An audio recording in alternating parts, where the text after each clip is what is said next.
Baik, Assalamualaikum warahmatullahi wabarakatuh. Waalaikumsalam warahmatullahi wabarakatuh. Salam sejahtera bagi kita semua. Mari kita lanjutkan sesi ketiga PKPA pada siang hari ini. Semuanya masih semangat? Masih semangat. Baik, kalau begitu saya kembalikan ke Ibu Riza nih. Oke, alhamdulillah loh ya masih semangat. Kita buktikan semangatnya. Karena kami bukti-bukti bukan janji. Oke, jadi tadi kita sudah sampai apa aja sih bentuk transaksi untuk saham ya. Kalau mau jadi pemegang saham transaksi apa? Udah kita diskusikan. Nah, yang menjadi catatan adalah kalau nanti meriksa itu kalian periksa juga pemindahan hak atas saham karena di ketentuannya bahwa pemindahan hak atas saham itu harus berdasarkan akta pemindahan hak. Jadi nggak cukup di RUPS. Jadi kan di RUPS kan tadi kita diskusinya RUPS kan. RUPS itu produknya akta, akta RUPS. Akta RUPS tadi ada kalau pendirian kita udah nggak ngomongin pendirian nih, perusahaan sudah berjalan, maka akta RUPS nanti selanjutnya harus dilengkapi dengan persetujuan atau surat penerimaan pemberitahuan. Akta RUPS itu ada dua.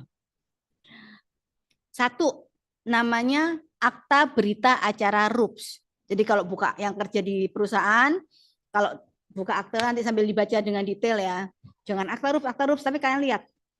Akta ada namanya akta berita acara RUPS. Kalau akta berita acara RUPS, itu notaris hadir langsung pada saat RUPS. Jadi kalau ini kita RUPS, direktur, komisaris, semua pemegang saham di sini ada notaris, itu produknya notaris akta berita acara RUPS. Tapi kalau di dalam RUPS kita ini nggak ada notaris, cuman kita aja pemegang saham, direktur, komisaris, kita RUPS, bikin berita acara. Kemudian kita kasih kuasa nih ke salah satu, entah ke direktur, entah ke notaris, untuk menyampaikan isi rapat kita ini ke notaris, dibuatkan akte. Namanya akta pernyataan keputusan rapat. Nah, sekarang pertanyaan saya, apa beda akibat hukum dari berita acara RUPS dan akta pernyataan keputusan rapat RUPS? Jadi kalau misalnya nih kalian ada gugatan, ngajukan gugatan. Ini hukum acara perdata sudah belum? Belum, belum ya. Kan kalian belajar nanti bikin hukum acara perdata, belajar bikin gugatan tuh. Bagaimana kalian menentukan pihak di dalam gugatan ketika ternyata di situ gugatannya tentang akta misalnya. Nah, apa akibat hukumnya dari konsekuensinya apa? Ketika notaris hadir berita acara RUPS, kalau notaris nggak hadir itu namanya akta pernyataan keputusan rapat RUPS. Konsekuensi hukumnya apa bedanya? Mana yang lebih mengikat?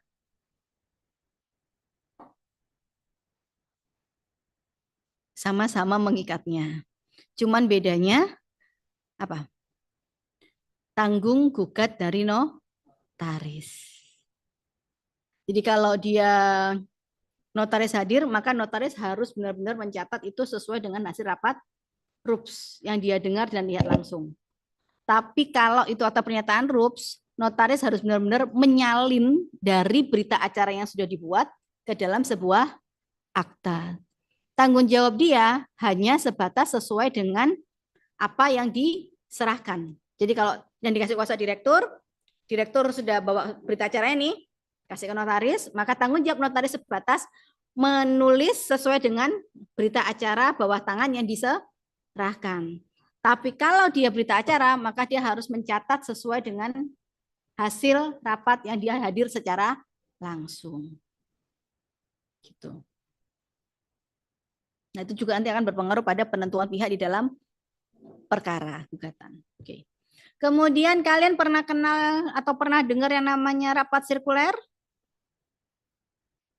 Apa rapat sirkuler itu? Boleh nggak ada rules tapi ngambil keputusan? Boleh nggak? Kenapa sekalian harus mengenal ini? Karena nanti ketika periksa dokumen itu aktanya macam-macam. Aktanya macam-macam ketika ada sengketa, opininya juga bisa berbeda.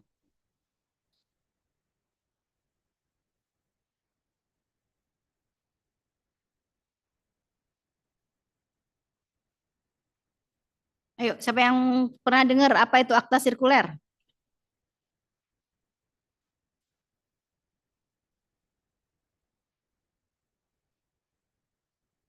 Sambil saya bukakan aturannya ya.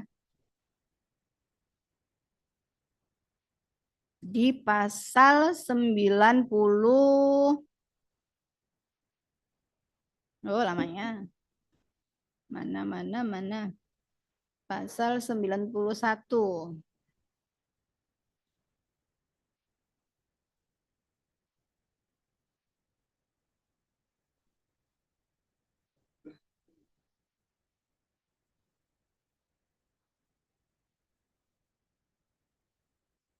Nah, ini. Pemegang saham dapat juga mengambil keputusan yang mengikat di luar RUPS. Jadi di luar RUPS dia bisa rapat dengan syarat semua pemegang saham dengan hak suara setuju secara tertulis dengan menandatangani usul yang bersangkutan. Jadi kalau misalnya ternyata oke, semua pemegang saham setuju untuk menggantikan direktur. Ya, direkturnya diganti. Pak Andre misalnya. Mereka nggak perlu rapat karena ternyata saya sedang di Jakarta, terus pemegang saham di luar kota, di Surabaya cuma ada 1 orang, sedangkan pemegang sahamnya 5, Jakarta, Medan misalnya. Mereka bisa bikin yang namanya akta sirkuler. Di pasal 91 itu dibolehkan. Tetapi dengan catatan semua pemegang saham harus setuju. Dan persetujuan itu harus secara tertulis. Kenapa? Karena kalau tidak, ada satu perkara, dia bikin akte, tapi pihaknya satu ternyata tidak ada pernyataan secara tertulis dan dia merasa tidak pernah menyetujui itu, maka dia bisa mengajukan gugatan. Gitu. Nah, sedetail itu kalian harus lihat. Kalau itu aktanya apa? Berita acara, akta pernyataan keputusan rapat, atau akta sirkuler. Kemudian yang harus diperhatikan lagi dalam pelaksanaan RUPS itu ada di pasal 86. Jadi tadi kan kita udah diskusi. Ada perubahan anggaran dasar yang A sampai F di pasal 21 dan yang lain itu yang pakai persetujuan. Terus yang lainnya pakai surat penerimaan pemberitahuan. Nah, itu ada beda konsekuensinya. Di pasal 86 itu diatur bahwa RUPS itu dapat dilaksanakan kalau setengah dari saham itu hadir atau diwakili. Ya, kecuali kalau anggaran dasarnya mengatur jumlah yang lebih besar. Anggaran dasar boleh mengatur jumlah lebih besar tapi tidak boleh mengatur jumlah yang lebih kecil. Kemudian kalau ternyata itu tidak memenuhi quorum, maka akan diadakan RUPS kedua. RUPS kedua itu RUPS bagaimana dimaksud sah dan berhak mengambil keputusan kalau di dalam RUPS itu hadir paling sedikit sepertiga, gitu ya. Nah, cuman yang harus dilihat ada aturan di nih 88. Untuk mengubah anggaran dasar, maka rapat paling sedikit 2/3. Makanya tadi saya runtut mendiskusikan dengan kalian bagaimana cara menghitung saham, prosentase, kemudian saya menjelaskan persetujuan dan pemberitahuan. Kenapa? Karena konsekuensinya dengan quorum. Kalau pakai pasal 21, perubahan modal, perubahan perusahaan tertutup menjadi terbuka, itu adalah merubah anggaran dasar, maka itu harus 2/3. Kalau di pasal 86, agenda biasa, ganti direktur, ya, itu cukup setengah. Kalian harus bisa membedakan dan harus melihat itu pada saat kalian melakukan pemeriksaan dokumen. Yang jelas ini yang dibutuhkan adalah ketelitian, terus ya obat mata, tetes mata mungkin.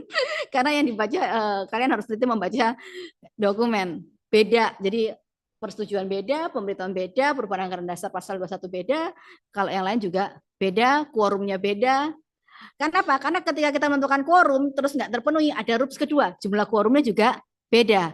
Kemudian setelah memenuhi quorum, bagaimana dengan hak suara? Jadi yang harus kalian pahami bahwa pemegang saham itu punya hak kehadiran, maka itu untuk menentukan quorum, punya hak suara, dan punya hak untuk dividen, minimal 3. Dia memang tidak bisa langsung turun, karena yang turun melaksanakan petugas di lapangan operasional adalah seorang direktur. Oke. Itu ya. Terus kita lanjut ke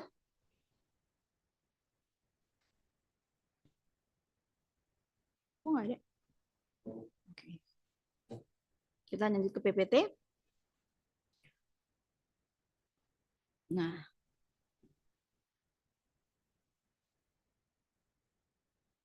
Gimana? Oke. Nah, tadi kita udah diskusi akta pendirian dan seluruh perubahan. RUPS, ada RUPS tahunan dan RUPS luar biasa. Ini yang catatannya harus memenuhi persyaratan quorum dan pemberian suara. Tadi sudah kita diskusikan. Kemudian ada surat pengesahan. Kemudian untuk perizinan ada pendaftaran EIB dan ada pengumuman melalui berita negara. Kita minta semuanya itu. Oke. Setiap perubahan modal sejak berdiri sampai dibuat modal dasar tadi sudah kita diskusikan, susunan pemegang saham, jumlah saham, prosentase, keseluruhan nilai nominal, mutasi-mutasi. Nah, ini mutasi-mutasi ini berkaitan dengan tadi bentuk transaksi dan akta pemindahan hak atas sahamnya. Kalau dari sudah ganti nih pemegang sahamnya dari Bunia ke Ayah misalnya. Kemudian harus lihat terus aktanya apa dasarnya? Oh, jual beli. Minta akta jual belinya. Nah, terus apakah akta jual beli itu sudah memenuhi persyaratan anggaran dasar dan undang-undang yang berlaku atau tidak? Gitu. Terus kita juga, nah ini pencocokan verifikasi laporan keuangan kita ini kalau yang soal pencocokan ini dengan akuntan. Jadi kalau di bidang kita di pasar modal di sektor keuangan kita nggak kerja sendiri, kita tim. Jadi profesi penunjang pasar modal itu ada konsultan hukum, ada akuntan, ada penilai atau appraisal, ada notaris. Jadi kita berempat ada schedule yang harus kita buat, kemudian di schedule yang sudah sepakat itu kita akan meeting, menyampaikan progres apa yang sudah kita dapatkan dari kita audit. Nah, di audit itu nanti ada pencocokan dari masing-masing pihak. Dari appraisal, dari notaris. Nah, kalau yang pencocokan verifikasi laporan keuangan itu kita melakukannya dengan akuntan.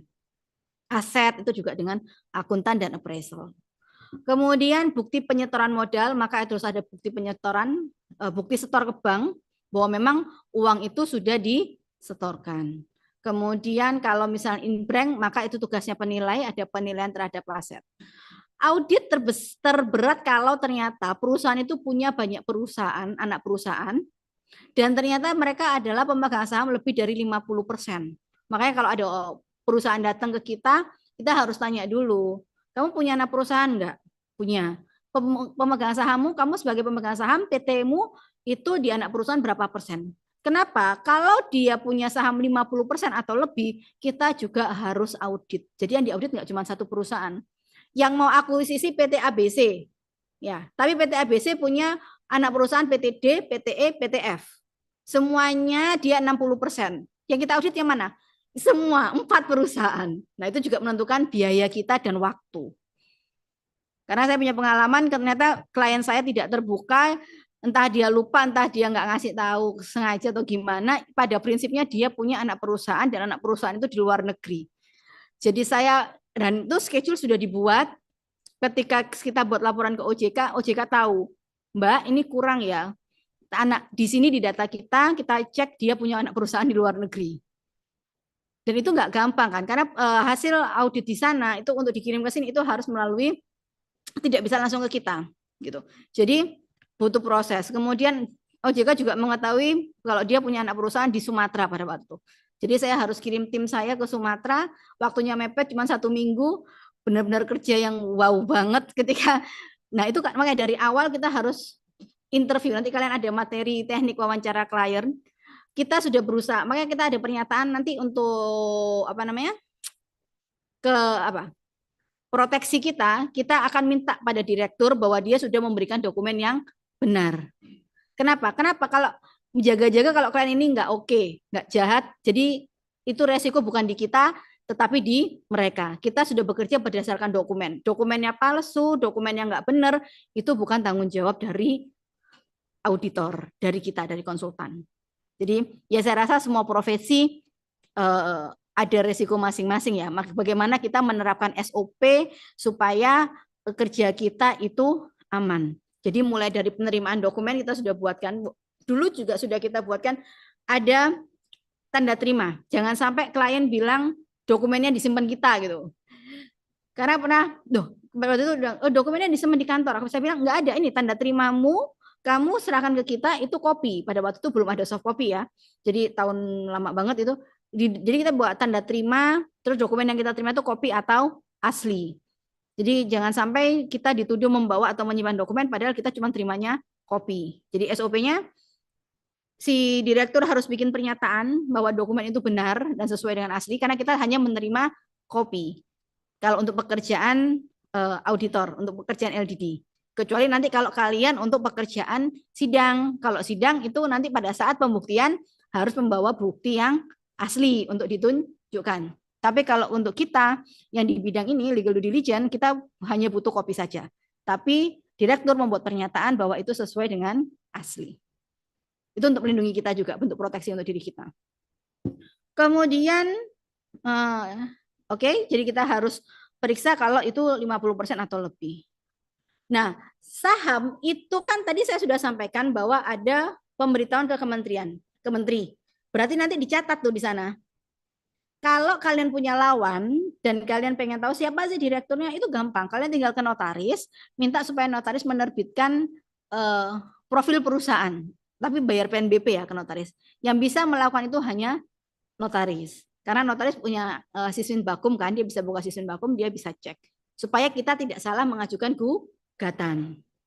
Nah, sama di sana di profil perusahaan itu terdapat semua data kita, tapi hanya dalam bentuk ringkasan. Jadi akta nomor sekian, tanggal sekian, notaris ini di mana perubahannya apa? Oh, perubahannya saham, maka pemegang sahamnya siapa? Gitu.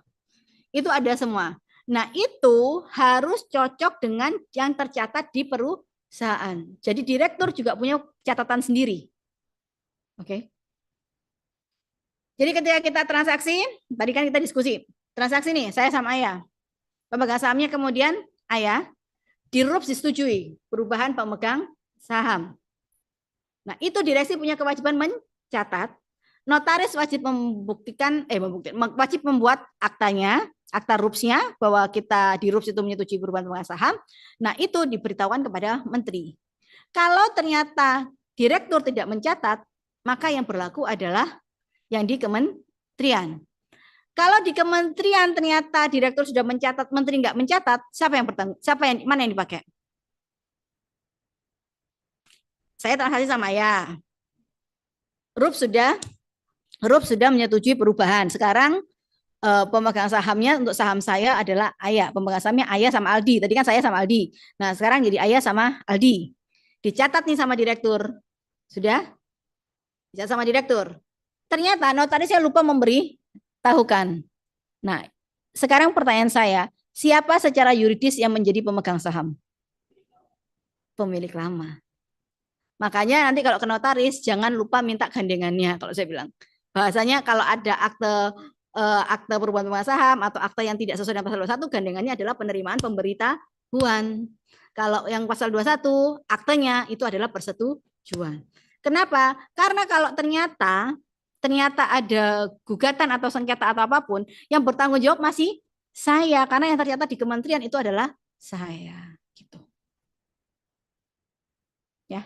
Jadi selama itu tidak dicatatkan dan tidak diberitahukan dan kementerian tidak mencatat, maka yang berlaku adalah yang lama. Pemegang saham yang diakui secara yuridis. Makanya catatan di perusahaan, di direksi dengan di menteri itu harus sama. Oke. Jadi di buku daftar itu harus ada susunan pemegang saham, nama identitas, sama lah yang sama saya tunjukkan di tabel tadi contohnya. Nah, sekarang Dewan Komisaris dan Direksi. Tadi saya sudah sampaikan di contoh bahwa kita harus punya KTP-nya, kita masukkan, kalau nggak ada kita minta. Kemudian pengangkatan. Siapa yang mengangkat direksi dan komisaris? Siapakah yang mengangkat?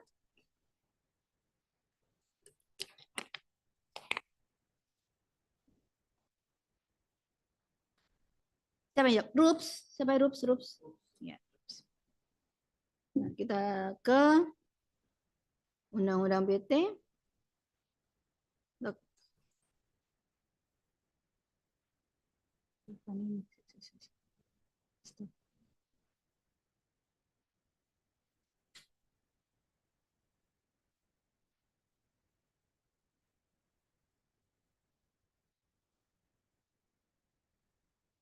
Oke, dari pemindahan hak atas saham. RUPS itu bisa RUPS tahunan, bisa RUPS luar biasa. Kemudian kita ke, oh tadi sudah tempat kedudukan RUPS, tempat kedudukan perusahaan RUPS-nya.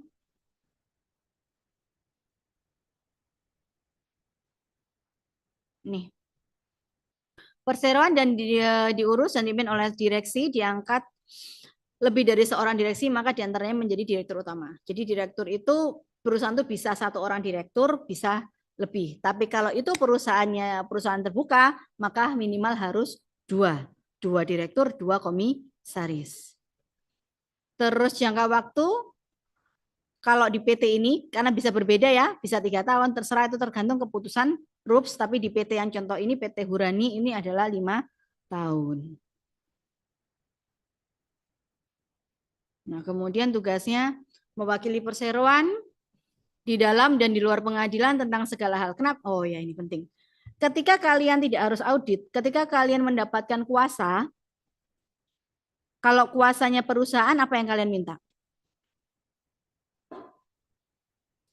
Kalau kuasa perorangan kan KTP. Terus kalau kuasanya perusahaan, kalian harus minta apa kepada klien? Nah, surat tugas, akta apa? Akta pengangkatan direksi. Cukup akta pengangkatan direksi?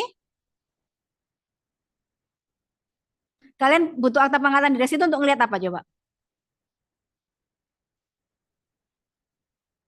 Ada nggak akta lain yang harus kalian minta? Hmm? Enggak bayar apa-apa BBB. Ini jadi kalau kalian nanti dapat kuasa dari perusahaan, intinya gini deh. Kalian percaya saya direktur, itu kalian lihatnya dari apanya? Hmm? Akta pendirian? Cukup? Enggak, geleng-geleng. Kalau nggak cukup apa? Hmm? Bisa ngelihat aku tuh benar-benar direktur dari mananya coba? Pengesahan apa? Tadi kita sampaikan bahwa pengesahan akta pendirian itu, akta pengesahan, surat pengesahan itu, keputusan pengesahan itu hanya 1 kali pada saat pendirian. Oke, bisa melihat di pengesahan tidak, karena pengesahan berbunyi hanya bahwa itu sudah berbadan hukum. Nah, tapi kalau melihat saya sebagai direktur, hmm, tadi loh, akta pengangkatan direktur sudah. Oh iya benar, Bunia diangkat sebagai direktur tanggal 5 Mei 2020 misalnya. Terus kalian tahu kalau saya sampai saat ini masih menjadi direktur, kalian lihatnya di mana?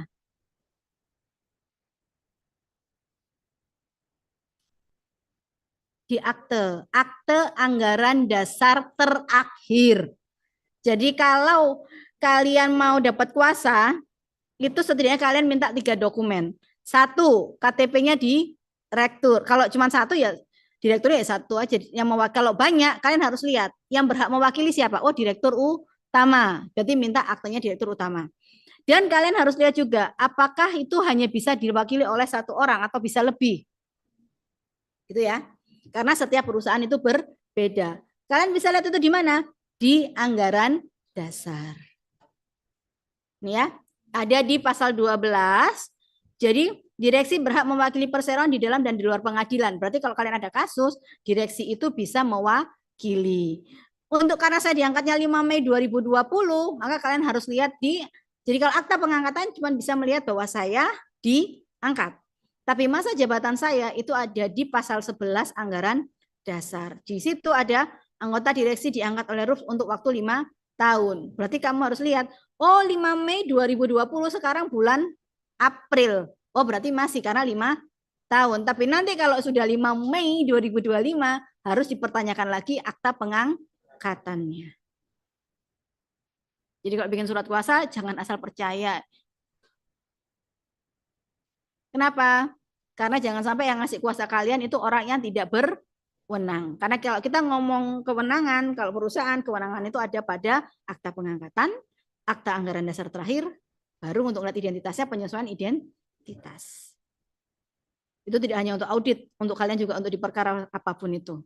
Urusan apapun itu kalau itu bentuknya perusahaan. Oke. Saya kembali ke PPT. Nah, jadi pengangkatan harus lihat apakah sudah dilakukan sesuai anggaran dasar atau tidak, terus kewenangannya apa saja, terus keterangannya kita minta KTP, NPWP, dan riwayat hidup. Nah, selanjutnya adalah izin usaha. Izin usaha ini bergantung dari bidang usahanya ya. Oke. Izin usaha ini bergantung dari bidang usahanya. Kalau di contoh yang saya punya, di akta yang contoh, mana aktenya? Mana ya? Oh, iya. Nah, itu harus disesuaikan dengan NIB. Jadi kalau biasanya sih pengurusan ini semuanya dilakukan oleh notaris. Tapi kalau kalian pengen ngurus sendiri untuk perizinan juga bisa ngurus NIB, tinggal ke OSS kan. Nah, itu ada di pasal 3. Nah, kalau di contoh yang ini dia bergerak di bidang konsultan, konstruksi, perdagangan jasa, dan pembangunan. Kemudian untuk mendapatkan masuk tujuan tersebut, dia bisa melakukan usaha-usaha ini. Nah, usaha-usaha inilah yang nanti harus dicek oleh notaris untuk sesuai dengan apa namanya NIB-nya. Begitu. Sudah pernah lihat NIB? Sudah. Nah, jadi kalau perizinan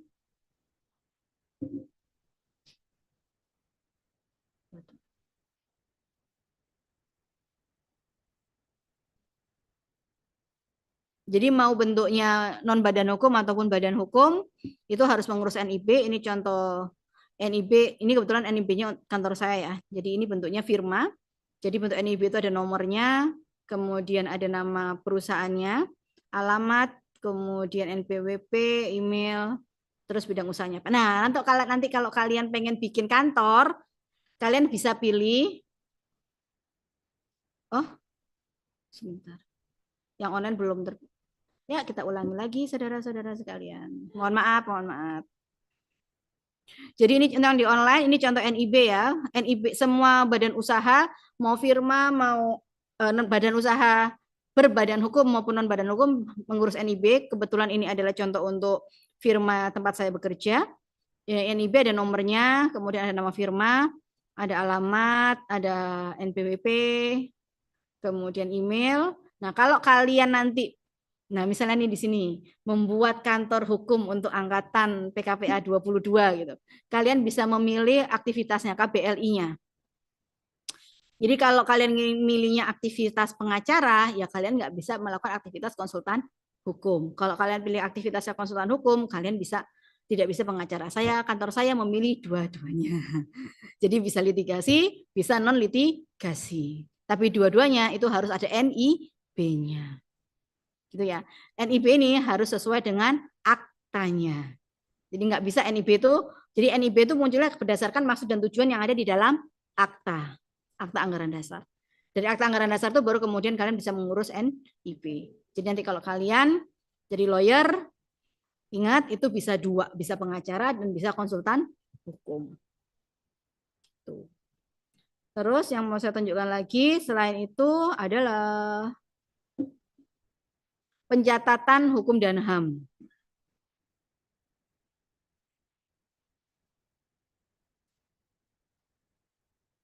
Bentar yang di Zoom belum juga.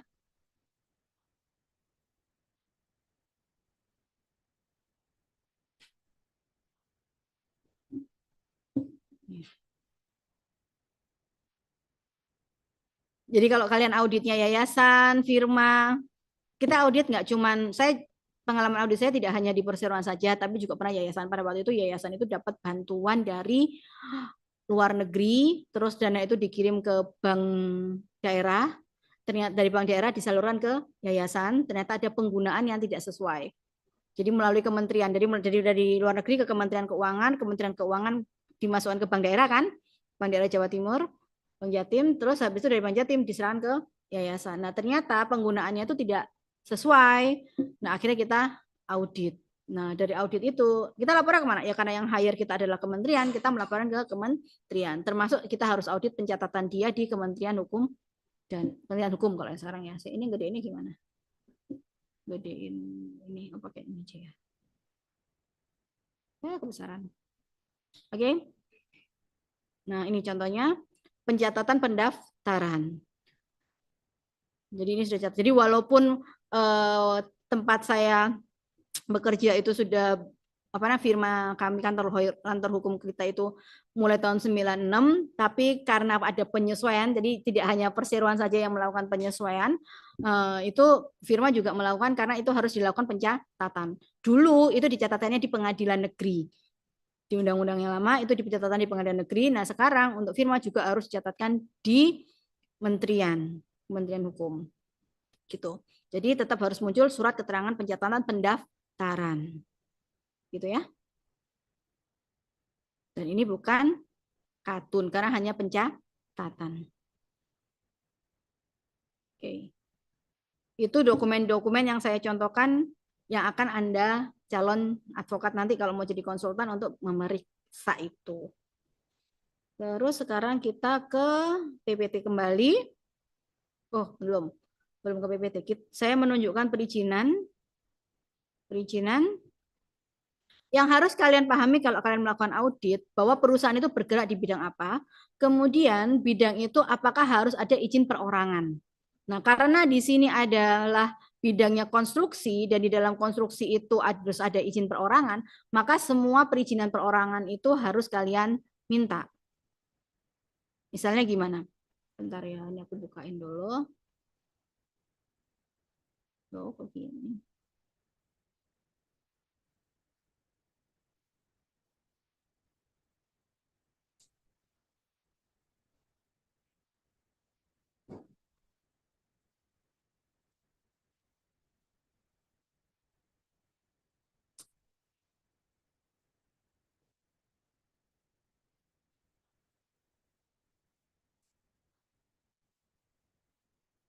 Nih.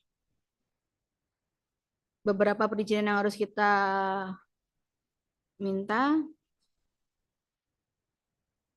Ini Pak. Oh, ini tadi contoh persetujuan. Kemudian contoh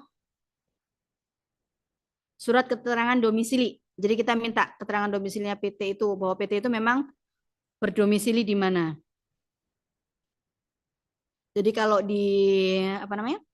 Di akte tadi pertanyaan si Mbak siapa tadi Mbak? Yang depan. Mbak Aura kan nanya kedudukan. Nah, kedudukan kan di akte cuman kota atau kabupaten.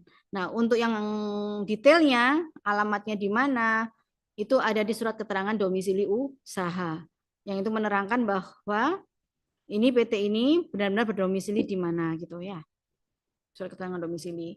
Kemudian karena ini contohnya konstruksi, ini apa nih contoh apa nih?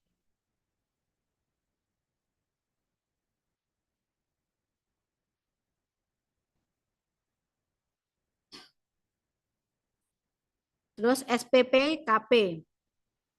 SPPKP untuk NPWP kita minta, ini contoh SPPKP. Ini contoh NPWP. Terus, nah ini yang saya bilang. Jadi ada izin yang untuk usahanya, ada izin untuk perorangannya. Nah, kalau di sini untuk konstruksi itu ada sertifikat Badan Usaha Jasa Pelaksana Konstruksi. Jadi kalian harus belajar perizinan dari bidang usaha itu. Jadi mau nggak mau, kalau audit, karena kita mau mempelajari semua perizinannya, apakah perusahaan itu sehat, perusahaan sehat itu izinnya lengkap, izinnya masih berlaku. Sehingga dia melaksanakan usahanya itu ada yang sesuai dengan aturan gitu ya. Nah, kalau di pelaksana jasa konstruksi ada sertifikat badan usaha, ada klasifikasinya, bangunan komersial, bangunan pendidikan. Kemudian selain itu, ini contoh NIB-nya dia, ada izin usaha jasa konstruksinya, IUJK-nya, ada izin usaha konstruksi. Kemudian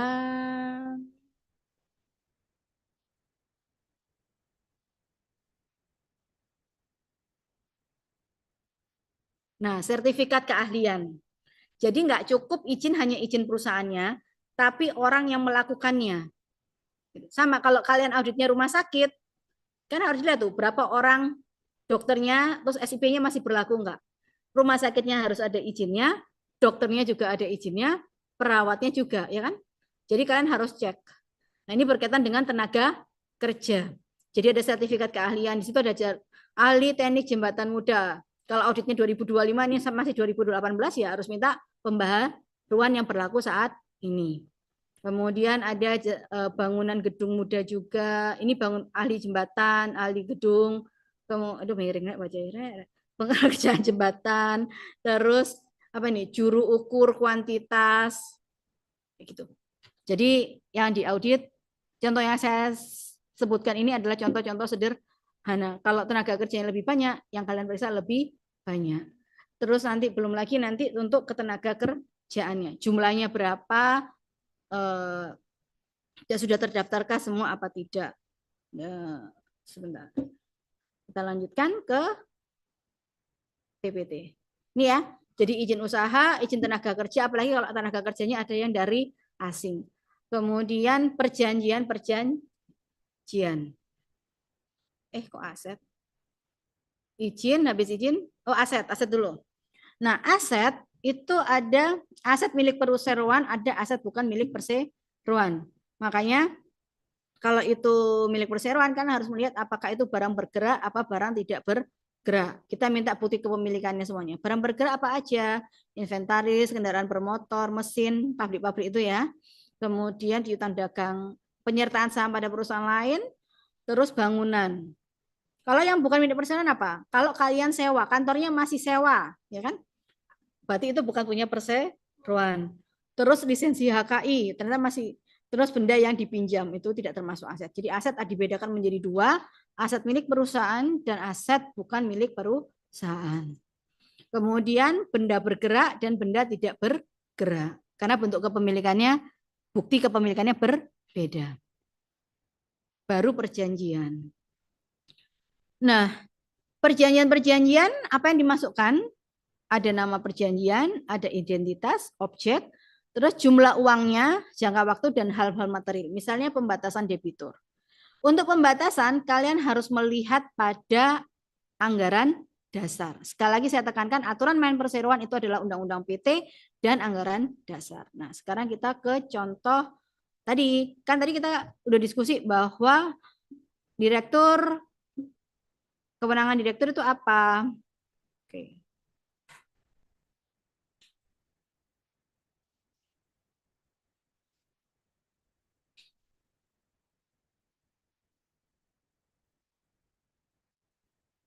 Akta.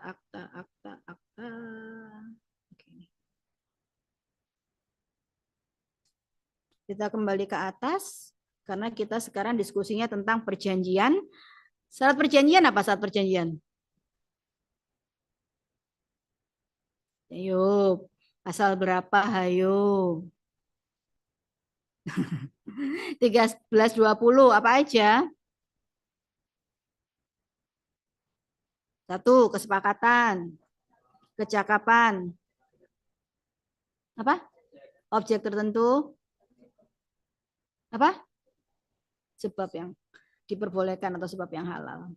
Nah, jadi kalau kita ngomongnya kesepakatan ya berarti para pihak sudah harus sepakat. Kecakapan kita ngomongnya tadi sudah bicara ya, kita kewenangan, kalau orang ya KTP, kalau perusahaan yang tiga tadi sudah saya sebutkan.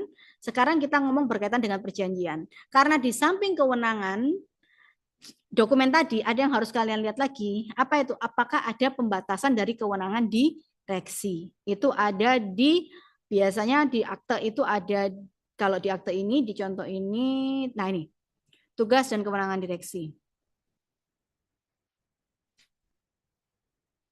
Jadi kalau kalian ke sidang, di sidang itu yang dilihat itu, dicari sama hakimnya itu apa sih? Ini loh, berhak mewakili di dalam pengadilan. Oh, berarti bisa gitu. Tapi kalau di luar pengadilan yang kita lihat bukan itu, yang kita di luar pengadilan. Kemudian teruskan ke bawah. Ini direksi berhak mewakili perseroan di dalam dan di luar pengadilan tentang segala hal dan dalam segala kejadian, mengikat perseroan dengan pihak lain dan pihak lain dengan perseroan, serta menjalankan segala tindakan baik mengenai kepengurusan maupun kepemilikan dengan pembatasan. Ini yang namanya negatif covenant. Dengan pembatasannya diatur di anggaran dasar apa? Nih. Meminjam atau meminjamkan uang atas nama perseroan, mendirikan suatu usaha serta pada atau turut serta pada perusahaan lain baik di dalam maupun di luar negeri harus dengan persetujuan komisaris. meminjam atau meminjamkan uang. Artinya apa? Kalau dia tanda tangan perjanjian kredit, kamu harus minta kepada klien apakah sudah ada persetujuan Dewan Komisaris. Apakah semua perusahaan begini? Tidak. Makanya diminta anggaran dasarnya. Gitu. Kalau ternyata yang mau ngutang PT ini, ya diminta persetujuan Dewan Komisaris. Kalau ternyata direktur tanda tangan, banknya nggak ngecek juga nih, tanda tangan, ya nggak sah. Kenapa? Karena tidak ada persetujuan Dewan Komisaris. Ribet? Tidak, itu hanya butuh ketelitian. Ya, jadi kalau mau ngomong, makanya tadi saya tanya, Anda tahu saya direktur itu mau lihat apanya sih? Oh, akta pengangkatan, akta akta anggaran dasar. Oh, saya memang masih dalam masa jabatan. Berarti pasal tentang masa jabatan. Terus ternyata saya mau tanda tangan perjanjian, perjanjian kerjasama. Oke, nggak perlu persetujuan komisaris. Ternyata saya mau tanda tangan. Oh, perjanjiannya perjanjian kredit. Maka saya harus mendapatkan persetujuan Dewan Komisaris. Gitu. Itu ya aturan dan itu bagian dari audit. Kalau ternyata nanti saya audit dan saya minta persetujuan Dewan Komisaris dan tidak ada di opini saya akan menyatakan bahwa perjanjian itu tidak sah. Tidak memenuhi 1320 di bagian apa? Kewenangan, kecakapan. Karena kalau kita ngomong kecakapan di dalam perseroan itu adalah kewenangan. Dia nggak cakap karena dia tidak berwenang untuk melakukan perjanjian karena dia belum memenuhi prosedur mendapatkan persetujuan Dewan Komisaris. Untuk yang ngutang, kalau yang untuk perjanjian yang lain-lain selain meminjam dan mendirikan suatu usaha atau turut serta, maka dia tidak memerlukan persetujuan Dewan Komisaris. Oke.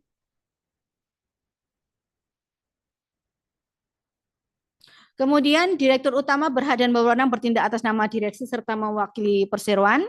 Yang kedua, bila direktur utama tidak hadir atau berhalangan, juga tidak perlu dibuktikan, maka salah seorang anggota direksi lainnya berhak dan berwenang bertindak untuk dan atas nama direksi serta mewakili perseroan. Jadi kalau direkturnya nih, kalau ada direktur utama, berarti direksinya lebih dari satu, bisa dua, bisa tiga, bisa empat, terserah rapat umum pengawasan. Kalau direktur utama nggak hadir, kalau bunyinya kayak gini, maka yang berhak mewakili siapa? Ada saya, direktur utama. Terus ada A, B, dan C sebagai direktur. Direktur keuangan, direktur operasional, direktur lain-lain. Direktur SDM misalnya. Saya nggak hadir, saya nggak bisa. Siapa yang berhak mewakili saya? Apakah si direktur operasional, apakah si direktur keuangan, atau direktur SDM? Atau harus bersama-sama? Bersama-sama? Salah seorang anggota, bisa si direktur SDM, bisa direktur keuangan, bisa direktur operasional. Karena di aktenya bilang salah seorang. Gitu ya. Jadi ternyata kamu buka, loh ini ada perjanjian nih, tapi kok yang tanda tangan bukan direktur utama gitu. Dilihat anggaran dasarnya, ada kewenangannya enggak? Oh, ternyata ada berdasarkan pasal. Jadi nanti di opininya bahwa berdasarkan pasal 12 angka 2 huruf B itu sudah sesuai dengan ketentuan ketentuan anggaran dasar, akta nomor berapa, tanggal berapa, notaris siapa gitu. Maka nanti kesimpulannya bahwa perjanjian itu telah sah. Oke.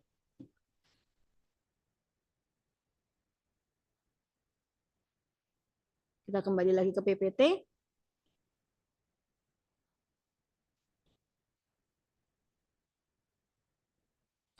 Nah, ini perjanjian-perjanjian minimal yang harus diperiksa. Minimal ya.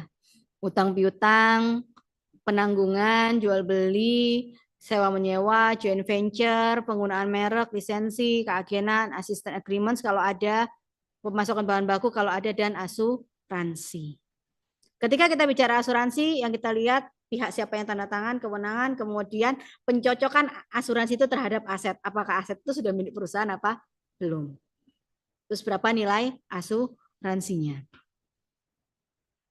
Nah, ini adalah perjanjian kalau itu di pasar modal, maka untuk emisi saham atau rights itu kita ada perjanjian penjaminan emisi, penjaminan agen penjual, ya ini nanti kalian baca di slide ya, yang sudah dibagi. Ini untuk obligasi. Kalau obligasi ada perjanjian perwali amanatan, pengakuan utang, perjanjian agen pembayaran, penanggungan, penetapan rating, dan hal-hal yang berkaitan. Nah, penetapan rating ini cukup penting karena ketika ratingnya jelek, itu akan membuat investor tidak ingin membeli. Oke, sampai di situ. Kita tadi sebelum istirahat kita sampai di modal, kemudian kita ngomongin dewan komisaris, izin aset, perjanjian. Ada yang mau ditanyakan? Silakan Mbak, moderator, kalau mau dia mau nanya. Sebelum saya lanjutin ke slide berikutnya.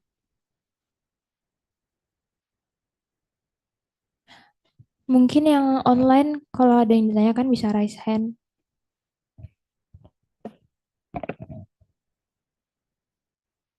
Sudah? Nggak ada pertanyaan? Saya lanjutkan ya.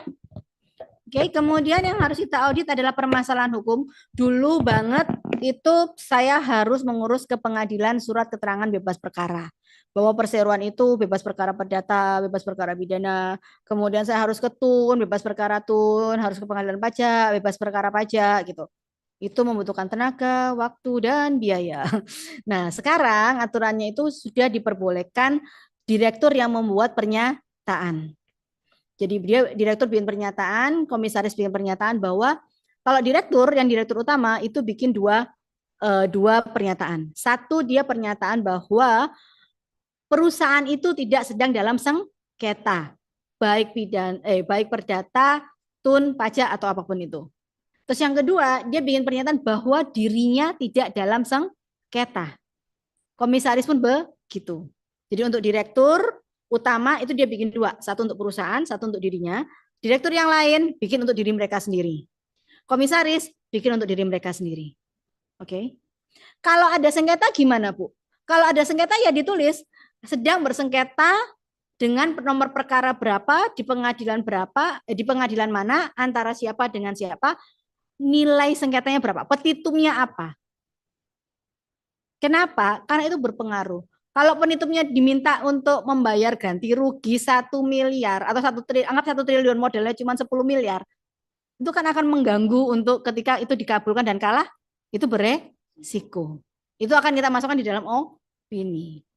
Jadi kita kembali lagi pada asasnya, pada asas keterbukaan, sengketa harus dimasukkan kalau memang ada. Tapi kita di tingkat 1 menang, Bu. Iya, tapi kan masih banding. Nah, maka harus dimasukkan bahwa sengketa. Nah, kalau itu putusannya apa di tingkat di pengadilan negerinya? Saat ini sedang banding, gitu. Agar kita bisa melihat bahwa apakah nilai sengketa ini akan berpengaruh cukup besar terhadap transaksi atau tidak, gitu ya. Kalau sekarang sudah lebih mudah karena cukup hanya pernyataan, walaupun kita juga punya, ketika itu ada sengketa, kita harus juga ngecek ke pengadilan sampai di mana sengketa itu. Oh, saat ini sedang dalam tahap pemeriksaan saksi. Karena kan sengketa itu terus berjalan tiap minggu sidang gitu kan. Oke, bahan-bahan audit kita apa? Kalau perusahaan itu pernah diaudit, oh dia sudah perusahaan terbuka, berarti kita pakai dari hasil audit yang terakhir. Kemudian kita lakukan audit.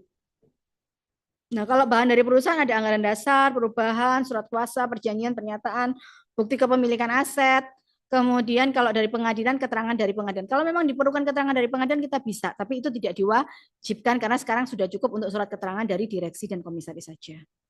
Kemudian surat keterangan dari pihak atau instansi yang lain, kalau memang diperlukan. Nah, dari tadi saya ngomongnya minta dokumen, ngecek, itu kalian bagian dari audit. Baca anggaran dasar, buka aturannya, izinnya konstruksi apa aja, izinnya rumah sakit apa aja, aturannya apa.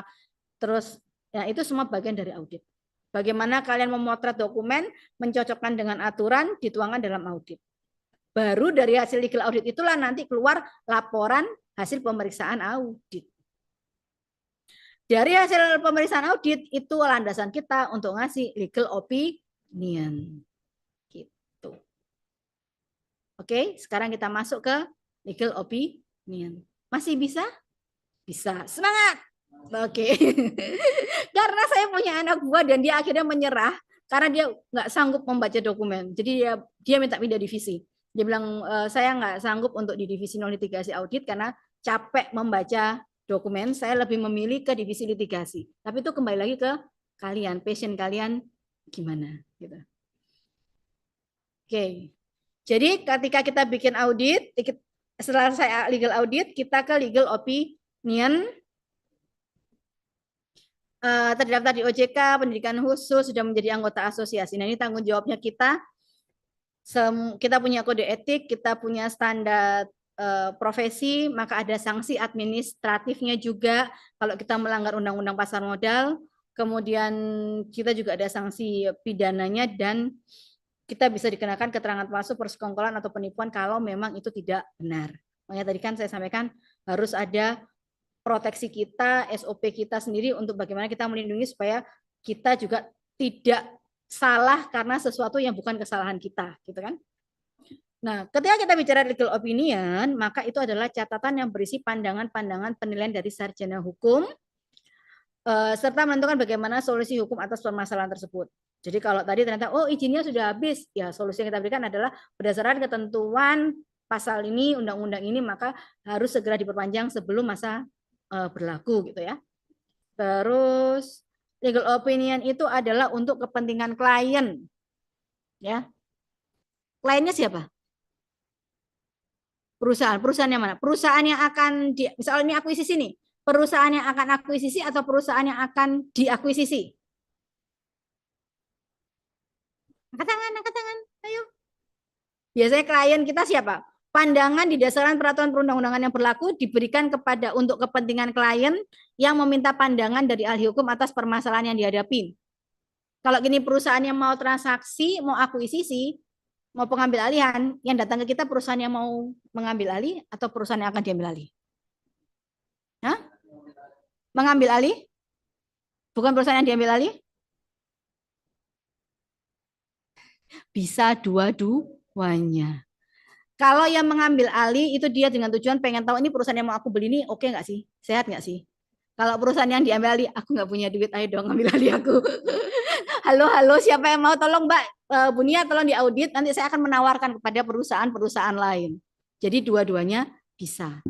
Makanya jadi kita bisa objeknya sama dengan yang dituju itu bisa berbeda. Kita bisa ngasih laporan pada perusahaan ABC atas objek yang diaudit adalah perusahaan DEF. Kenapa? Karena perusahaan ABC punya kepentingan melihat perusahaan DEF itu sehat apa tidak. Tapi kita bisa perusahaan ABC, kita audit juga perusahaan ABC karena dia bertujuan untuk membuat pemeriksaan untuk dirinya sendiri dan menawarkan kepada orang pihak lain untuk dia diakui sisi gitu. Jadi kita bergantung kepentingan dari siapa yang meminta itu yang kita sampaikan. Tapi yang kita sampaikan sebenarnya pada prinsipnya mau yang diakuisisi atau yang mengakuisisi itu isinya sama karena objeknya kan itu objektif melihat kesehatan dari sisi hukum ya. Oke, kemudian legal opinion harus objektif, punya gambaran yang gamblang dan memudahkan untuk mengambil suatu tindakan. Ini yang harus kalian pahami, kenapa saya tadi harus menjelaskan panjang, karena penguasaan materi itu cukup penting. Detail-detail itu cukup penting. Jadi kalau itu rumah sakit ya belajar undang-undang rumah sakit. Kalau itu konstruksi ya belajar. Oh ternyata konstruksi untuk spesialis dia di bangunan gedung. Baca undang-undang bangunan gedung. Gitu. Oh dia di perusahaan pertambangan. Baca tentang pertambangan. Nah apakah sarjana hukum harus menguasai semuanya? Ya itu yang saya bilang tidak mungkin. Makanya kenapa? Tapi ini pilihan ya. Kalian akan menjadi advokat nanti aku mau kerja sendiri hasilnya untuk aku sendiri itu pilihan tapi kalau saya nggak sanggup sendiri kenapa karena bidang hukum itu banyak ya ada pertambangan ada ekspor import ya ada pajak ada seperti saya auditor makanya kalau saya memilih untuk bersama dengan teman-teman jadi di kantor saya ada yang ahli pertambangan ada ahli ekspor import ada ahli pajak ada ahli asuransi kenapa karena saya menyadari bahwa saya corporate itu bidang usahanya banyak dan saya tidak bisa menguasai semuanya. Tapi saran saya untuk kalian semua, setidaknya ambil 1 atau 2 spesialisasi. Kenapa? Karena sarjana hukum dan advokat itu sekarang amat sangat banyak. Jadi sukanya di mana, perdalam itu. Karena kalau orang belajar atau dengan suka itu hasilnya akan beda. Jadi kan bisa nentukan sendiri. Oh, saya sukanya litigasi perdata. Ya, perdata itu juga luas. Mau kemana gitu. Karena kalau Anda sudah punya keahlian, orang akan ingat, oh ini loh si A ini ahlinya ini. Nah, semua orang akan datang untuk itu. Jadi kalau saya pribadi, saya menyadari bahwa saya tidak bisa bekerja sendiri karena ilmu itu sangat luas, makanya saya berkantor, beberapa teman satu kantor. Tapi kalau kalian merasa masih awal Bunia model bikin kantor harus bayar karyawan gitu ya, itu pilihan. Cuman saran saya masing-masing dari kalian punya spesialisasi untuk nilai jual kalian, untuk pelayanan kalian, kalian terkenalnya dengan apa gitu. Oke, nah balik lagi ke penguasaan materi itu mutlak. Jadi kalau memang tadi saya sampaikan pertambangan ya datang ahli pertambangan. Oh ya, salah satu cara kalau kalian nggak ahli adalah kalian bisa ke kampus-kampus yang ada ahlinya. Jadi ketika saya punya kasus nih dan ternyata di kantor saya nggak ada ahlinya gitu, ya saya akan bekerja sama atau meminta pendapat kepada ahli akademis biasanya. Akademis di kampus, akademis kita diskusi gitu. Itu salah satu cara kalau kalian memang belum bisa untuk bareng-bareng bersama-sama atau menguasai semuanya. Itu salah satu tips dari kita. Jangan intinya gini, kita itu layanan, kita itu jasa ya. Jangan sampai kita memberikan pelayanan itu yang jelek. Nah, bagaimana cara kita pelayanan maksimal kalau memang ilmunya kita nggak bisa dan kita nggak punya yang dalam, ya cari ahlinya gitu. Nah, tapi itu akan berpengaruh pada apa? Pada harga. Karena kita juga harus bayar ahlinya itu kan, ya. Tapi itu maksudnya itu untuk kalian yang masih muda-muda nanti bagaimana supaya bisa memberikan pelayanan yang karena kalau kita jasa ada yang jelek pasti akan tersampaikan, yang baik itu juga tersampaikan karena klien itu adalah salah satu media untuk kita mengenal kita dan menyampaikan bagaimana pelayanan kita kepada pihak lain gitu ya. Oke, kemudian interview. Nah, ini kalian nanti ada materi interview, cuman seorang lawyer harus punya kemampuan satu, membaca cepat. Dua, jadi kalau kalian interview klien, itu kan kalian berhadapan tuh, ya. Walaupun nanti teknisnya ada materi tersendiri, setidaknya untuk penguasaan materi, bagaimana kalian menguasai materi itu ketika kalian sudah tahu dokumennya, sudah baca. Makanya saya kalau mau ketemu klien telepon, Bu Nia saya mau ketemu ya, oke kapan? Saya harus tanya dulu, ini materinya tentang apa ya Bu? Gitu. Kalau materi pertambangan, saya akan hadir bersama teman yang ahli pertambangan. Materi asuransi, saya hadir dengan teman yang ahli asuransi.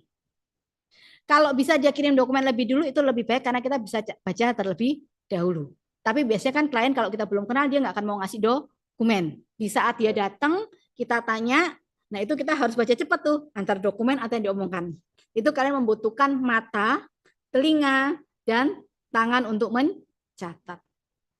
Kalau bisa berdua karena kadang-kadang daya serap orang itu nggak bisa 100%. Nah, setelah interview, ya saya biasanya ini beberapa kali pengalaman saya dengan pebisnis itu kan mikirnya cuan, untung, gitu kan. Nah, kalau ketemu pebisnis yang sangat gampang percaya, ini entah kenapa beberapa klien saya itu orang baik yang gampang percaya, tapi masalahnya lawannya nggak baik gitu loh ya. Nah, ketika lawannya nggak baik, apa yang diomongkan dan apa yang di dokumen itu berbeda. Tercipta jadi kasus dia percaya apa yang diomongkan. Nah, saya sempat pada waktu itu saya belum pegang dokumen, dia bercerita atau saya minta dokumen nanti ya saya kirim ya udah. Karena belum ada dokumennya saya hanya percaya kan. Tapi begitu dokumennya datang, apa yang diomong itu gak jelas, tapi beda sama yang di dokumen. Makanya makanya ketika kita mau ngasah materi kita tetap harus ada interview, tapi cocokkan dengan dokumen. Lawang dia bilang, iya kan ini nanti saham tanah saya dimasukkan sebagai bagian setoran ke dalam perusahaan. Tak cek loh, nggak ada itu inbreng. Nilai tanah sekian M cuman dinilai setoran modal sekian ratus juta. Nah, itu kan nggak sesuai. Nah makanya penguasaan materi harus full. Interview, pelajari dokumen kalau itu tanah, maka kalian observasi langsung. Lihat tuh tanahnya. Bener nggak ini lokasinya di situ. Jadi penguasaan materi, interview, baca dokumen. Kalau nggak cocok, konfirmasi ulang ke klien. Apakah ada dokumen lain yang sesuai sama omongannya? Pak, ini dokumennya kayak gini loh Pak. Bapak ngomongnya kayak gini. Bisa nggak saya dikasih dokumen yang sesuai dengan yang Bapak bilang? Di dokumen apa? Karena kalau Bapak ngasih dokumennya nggak sesuai, ya saya hanya nulis berdasarkan yang ada di dokumen. Karena omongannya itu harus ada bukti tertulis. Karena kita ngomongnya adalah perdata. Gitu ya. Oke. Nah, sekarang penguasaan. Ketika kalian sudah menguasai materi, maka selanjutnya adalah ketajaman analisa. Analisa yang tajam dengan menguasai dasar hukum. Nah, makanya tadi saya bilang, cari ahlinya kalau kalian nggak punya ahlinya atau nggak punya ilmunya. Kenapa? Analisamu bisa salah kalau itu bukan sesuai aturan. Ya cara cepat ya ketemu ahli gitu. Nah, kita berdiskusi. Tapi kalau mau ketemu ahli, pastikan kalian sudah juga membaca. Jadi diskusinya jalan, nggak satu arah. Nah, dasar hukum itu merupakan fondasi dalam suatu legal opinion. Kalau legal opinion nggak ada dasar hukumnya, itu bukan legal opinion. Nggak boleh orang hukum ngomong tanpa dasar hukum. Katanya no, nggak boleh. Katanya siapa? Terus, objektivitas. Sarjana hukum menyampaikan berpegang pada norma hukum. Kita ngomongin norma hukum. Sarjana hukum independen, nggak memihak siapapun. Kita nggak boleh memihak klien. Karena kita yang sampaikan adalah keterbukaan, maka itu harus objektif.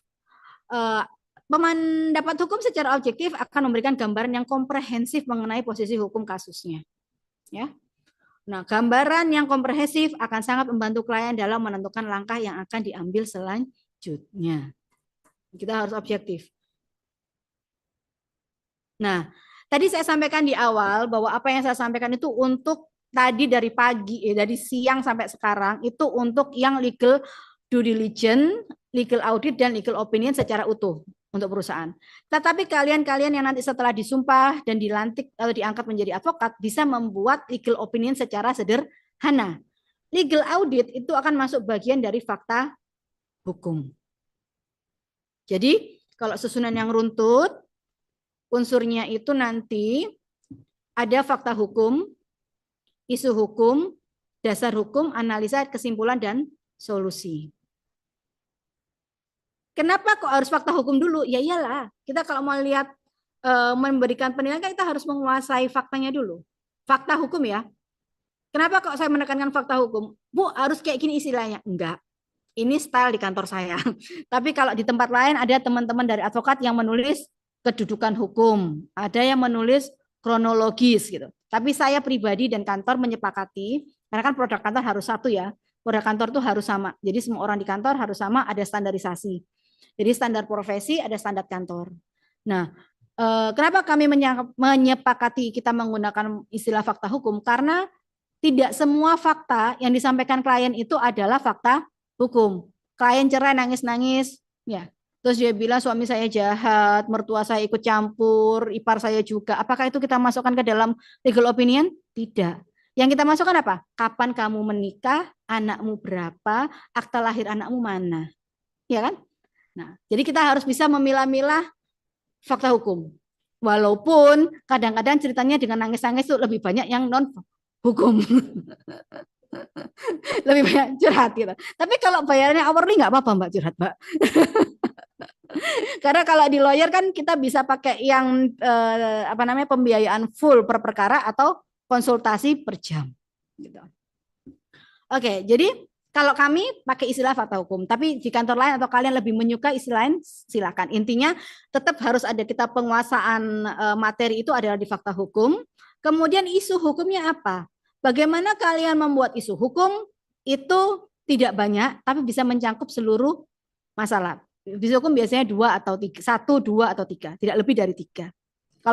Kalau profiter, kalau kalian kenal profiter itu biasanya nggak boleh lebih dari 2. Di mata kuliah argumentasi di UNER itu nggak boleh.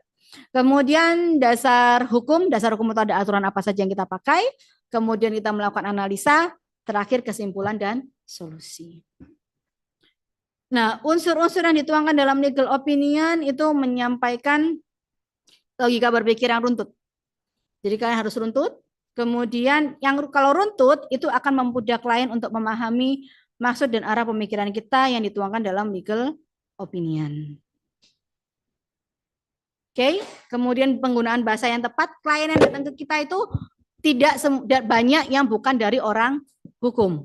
Makanya bagaimana kita menyampaikan konsultasi dengan bahasa yang mudah dipahami, klien yang ngerti, ya. Nah, istilah-istilah hukum kayak misalnya inkrah, mana ngerti mereka istilah inkrah, ya. kecuali orang yang baca-baca. Makanya harus kasih keterangan inkrah dalam kurung berkekuatan hukum tetap. Nah, kalau dalam waktu penjelasan kita sampaikan apa itu inkrah gitu ya. Kemudian biasanya penggunaan bahasa termasuk tapi tidak terbatas. Pernah baca nggak dokumen dengan gitu? Termasuk tapi tidak terbatas. Itu peran saya, ini bisa nggak sih dihapus? Lupa, ini justru bisa melindungi Bapak. Karena kalau ada yang lain-lain di dalam perjanjian dan tidak itu bisa masuk ke bagian termasuk tapi tidak terbatas. Nah, bahasa hukum itulah yang perlu diperkenalkan. Tapi kalau memang case-nya sederhana, tidak memerlukan istilah-istilah yang rumit karena case-nya sederhana, dan untuk klien supaya mengerti, ya kita bisa menggunakan bahasa yang lebih sederhana. Gitu. Kenapa? Nah, setiap klien mempunyai kemampuan yang berbeda dalam memahami bahasa hukum. Penggunaan bahasa hukum dalam legal opinion disesuaikan dengan intelektualitas klien. Akan terasa bedanya kalau nanti kalian bertemu dengan macam-macam klien. Gitu. Kemudian penggunaan bahasa yang tepat maka akan mempermudah klien untuk mengerti arah pemikiran kita yang kita tuangkan dalam sebuah legal opinion. Makanya saya biasanya draft dulu, saya kirim ke klien. Oke, ini ya legal opinion kita. Kalau dia mau pertanyaan dia nggak jelas, disampaikan ke kita. Kemudian kita mencoba memperjelas istilah-istilahnya. Terus solusi. Jangan bilang itu salah, sudah berakhir, terus izinnya sudah berakhir, tidak dapat dilaksanakan. Harus ada solusi. Izin sudah berakhir, ya dilakukan perpanjangan. SHGB berakhir, dilakukan pengurusan SHGB, gitu ya. Karena legal opinion itu harus ada solusinya. Memberikan jalan keluar dan diakhiri dengan solusi sebagai hasil dari analisa terhadap suatu masalah. Nah, jadi ini kalau bikin legal opinion sederhana, Mas, Mbak, Bapak, Ibu, ini tolong dikuasain.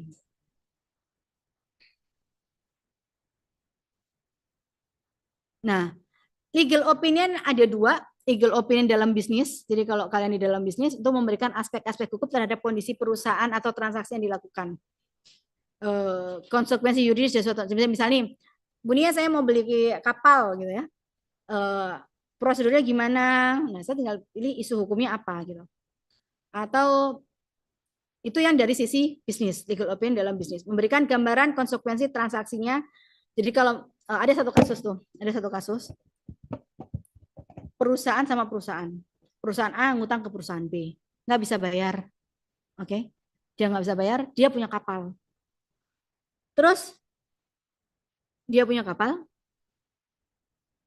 kapalnya itu akhirnya dimintalah sama si B, kamu nggak bisa bayar kan? Ya udahlah, aku kan perusahaan pelayaran, kapalnya kamu jadikan pembayaran utang ya, gitu. Iya, gitu kan? Terus buatlah perjanjian jual beli. Di dalam perjanjian jual beli disampaikan bahwa ada hutang senilai sekian M, dan untuk itu dilakukan jual beli dengan sebagai kompensasi dari hutang. Ya, jadi jual belinya dikompensasi dengan hutang. Jual beli. Diambil kapalnya. Dipakai. Sudah dipakai, ternyata perusahaan ini butuh uang. Kapal itu dijual lah ke PT C.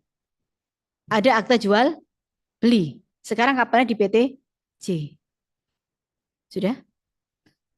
Kemudian PT A melaporkan PT B pencurian ke kepolisian. Karena katanya tidak ada pembayaran dalam akta jual beli. Nggak ada uang yang ditransfer. Sama kepolisian diproses. Akhirnya kita sampaikan ke sana. Nah, saya kan harus diminta untuk buat opini. Maka isu hukumnya apa? Apakah transaksi jual beli antara A dan B itu sah, dan antara B dengan C itu sah? Isu hukumnya cuma dua. Nggak perlu panjang-panjang kan? Nggak perlu saya ngomong bahwa apakah itu benar tindakan pencurian? Tidak, karena dengan itu sah atau tidak sah, itu bisa membuat bahwa itu adalah pencurian apa? Tidak. Itu gambaran bagaimana kalian membuat legal opinion dalam bisnis. Ya akhirnya apa? Akhirnya laporan di kepolisian SP3. Tapi si A tidak menyerah. Karena kapalnya dari Jakarta dibawa ke Surabaya. Akhirnya si A melaporkan perusahaan C ini sebagai penadah. Dilaporkan di Surabaya. Nah, karena si kantor kita sudah bikin opini, ya opini kita itu akhirnya dibawa lagi ke kepolisian di Surabaya. Ya bagaimana dikatakan penadah kalau pencuriannya saja sudah di SP 3. Penadahan dikatakan kalau memang ada pencurian, tidak ada pencurian, tidak ada penadahan. Akhirnya saya harus bikin lagi opini berkaitan dengan apakah ada penadahan. Ada gambaran ya bagaimana pekerjaan kita di dalam membuat legal opinion di dalam bisnis. Gitu. Oke. Kemudian dengan memberikan gambaran dan konsekuensi yuridis dari sebuah transaksi dapat menjadi sarana antisipasi atas resiko hukum. Jadi kalau dengan apa namanya dengan opinion itu dia bisa meminimalisir resiko dan efisiensi. Nah, kalau apa bedanya dalam bisnis dengan dalam pasar modal? Kalau di pasar modal semua tindakan perseroan perusahaan publik harus ada legal opinion. Mau HMETD, audit opinion, mau obligasi, audit opini, mau ngeluarin suku, audit opini, mau akuisisi, semuanya harus ada legal due diligence. Hanya bisa disusun oleh konsultan hukum yang punya izin dan terdaftar di OJK sebelum menyusun legal opinion harus audit. Nah, kalau yang ini tadi yang dalam bisnis, ini yang dalam bisnis yang saya ceritakan tadi itu cukup pakai legal opinion yang ini. Tapi kalau yang dalam pasar modal harus ada audit satu bundle, opini satu bundle. Karena yang diperiksa lebih banyak. Dan standar profesinya memang begitu. Kemudian fungsinya. Fungsinya gambaran hukum atas kondisi real suatu perusahaan. Jadi masyarakat yang mau beli saham itu tahu bahwa oh perusahaan itu sehat, saya mau dong beli gitu. Kemudian aspek dan konsekuensi hukum kepada publik atas sebuah transaksi yang dilakukan dalam perusahaan publik. Ada yang mau ditanyakan? Sudah bisa membedakan ya legal opinion dalam pasar modal, legal opinion dalam bisnis. Legal opinion di dalam bisnis itu adalah legal opinion yang sederhana seperti ini. Kemudian untuk strukturnya saya biasanya pakai yang seperti ini untuk sistematika di kantor. Tapi kembali lagi kepada kalian, silakan. Ada yang isu hukum itu diganti rumusan masalah. Ada yang fakta hukum itu kedudukan hukum, kronologis. Kemudian dasar hukum ada yang pakai peraturan perundang-undangan yang berlaku. Monggo silakan istilahnya apa. Tapi yang penting itu klien gampang memahami, itu runtut, jadi tahu apa yang disampaikan kepada klien. Silakan kalau ada yang mau bertanya dari ruangan ini atau dari online. Mbak moderator saya serahkan kepada dirimu. Silakan yang mau bertanya. Pada ngantuk ini ya kayaknya. Ayo katanya semangat.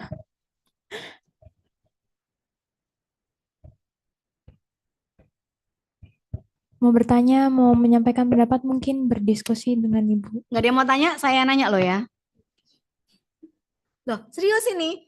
Kita masih ada waktu, kita bisa mencoba bagaimana kita berpikir untuk membuat fakta, kita melakukan analisa, coba ya. Ya, tapi kalau di tengah-tengah ada yang mau bertanya, silakan. Sambil menunggu pertanyaan, saya akan mencoba bertanya. Asik kan? Asik buat saya. Supaya nggak ngantuk, ayo kita berpikir bareng-bareng, ayo kita diskusi, mumpung saya ada di sini, atau jangan-jangan kalian semakin tidak tertarik dengan konsultan hukum. Saya bercerita tentang diri saya ya. Ketika saya lulus, terus saya jadi advokat, pertama kali kan kita pasti litigasi. Karena kan untuk menjadi konsultan hukum masih berproses panjang untuk pendidikan, ujian. Akhirnya saya litigasi. Kenapa akhirnya saya memilih spesialisasi saya adalah auditor?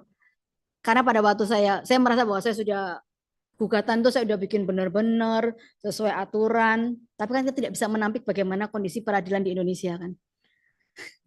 Ketika saya kalah, mata saya bengkak. Nangis. Kenapa? Karena saya merasa bahwa nggak bisa nih, nggak benar aturan hukumnya itu. Ya masih ada ego seorang, bukan apa ya, ketika itu tidak dilaksanakan, terus hakimnya memutus, terus pertimbangan cuman, halah gitu aja gitu. Akhirnya karena saya udah nunggunya lama, kalau sidang itu kan, kalian nggak akan bisa sidang, kalau hakimnya nggak lengkap, paniteranya nggak ada, lawannya nggak ada. Karena lawan tuh bisa macam-macam. Ada lawan yang enak, bisa telepon-teleponan. Mas, aku sidangnya masih ada sidang di Sidoarjo. Kita ketemunya siang aja boleh nggak? Oh iya Mbak, iya. Jadi kita nggak sama-sama nunggu. Tapi ada juga rekan sejawat yang musuhan tuh klien kita loh, bukan kita gitu. Tapi dia menjiwai sekali sampai dia nggak mau telepon, nggak diajak komunikasi, nggak mau. Kalau apa namanya? Ya kan macam-macam kan karakter lawyer itu. nggak mau terus segala macamnya itu akan menyulitkan kita dan artinya ya kalau sudah karakter lawan kita kayak gitu mau nggak mau saya bagi tugas sama teman di kantor. Oke, aku ke Sidoarjo, kamu ke Surabaya gitu kan. Nah, pada prinsipnya dari sisi waktu dan efisiensi, kita kan kalau di litigasi sidang bisa dimulai kalau hakim lengkap, lawan oke, lawan ada ya.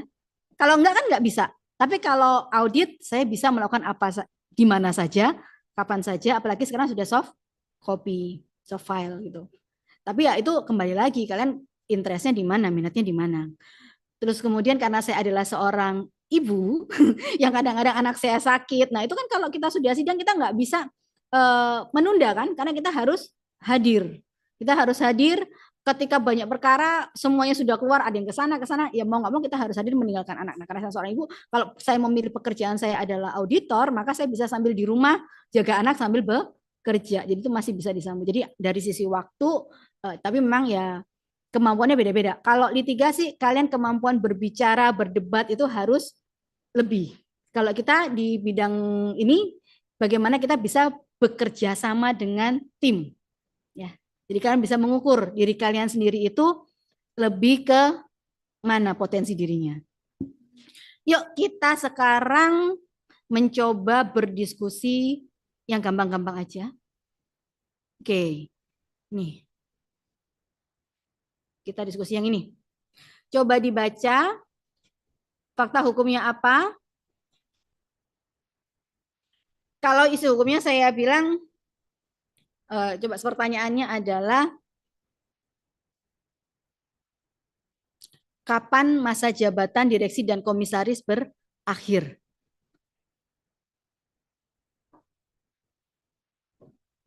Coba dibaca. Akte ini dibuat misalnya 15 November 2013. Akta dibuat 15 November 2013. Anggaran dasarnya apa namanya? Sorry, keputusan rapatnya, akte rupsnya bunyinya kayak gini. Maka pertanyaan saya, kapan masa jabatan direktur dan komisaris berakhir? Kalian tentukan faktanya, isu hukumnya sudah saya tentukan, dasar hukumnya apa, analisanya bagaimana, kesimpulannya apa.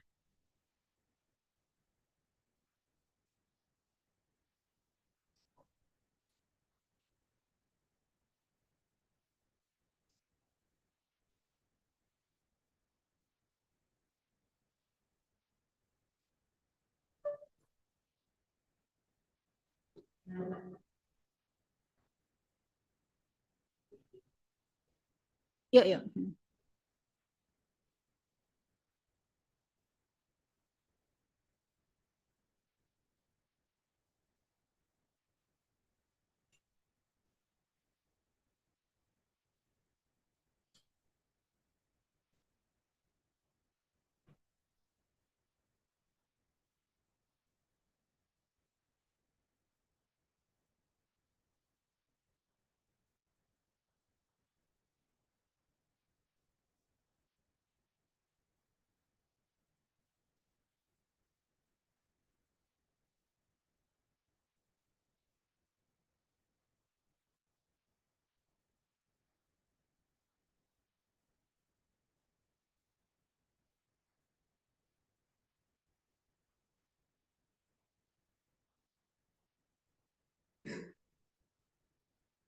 Kalau udah ada yang mau berdiskusi silakan. Kalau sudah ada jawabannya. Yang di online sudah muncul kan ya?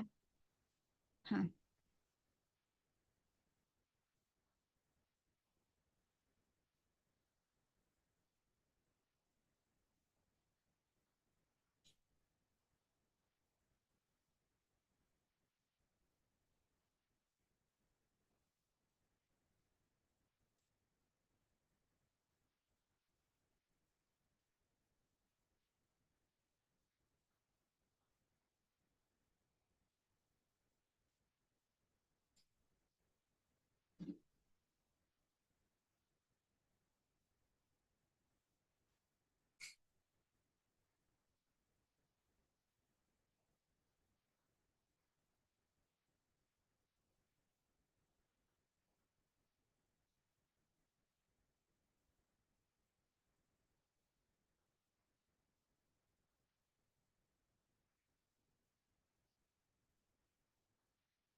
Udah?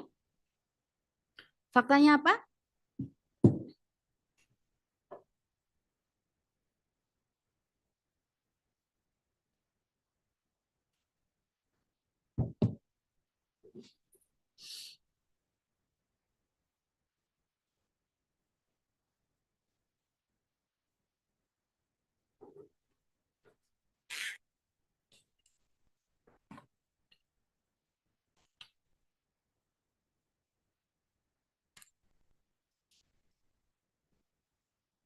Mbak, tolong dong.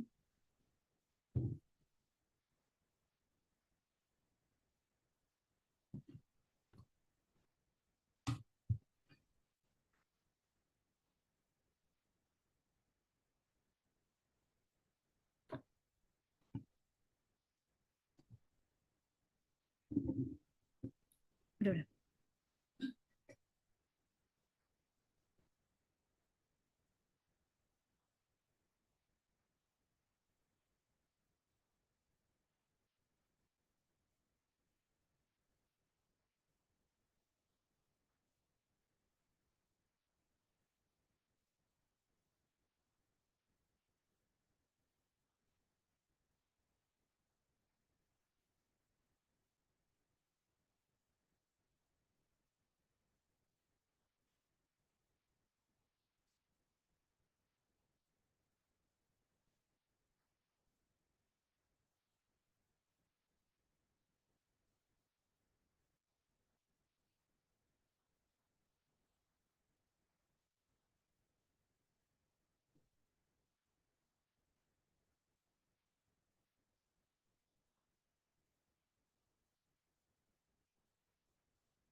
Sambil diskusikan saya ke toilet dulu ya. Izin.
Udah, yuk kita diskusikan.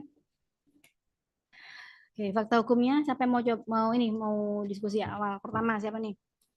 Mas yang mana? Mbak yang mana? Silakan pakai mic biar temen yang di online juga dengar.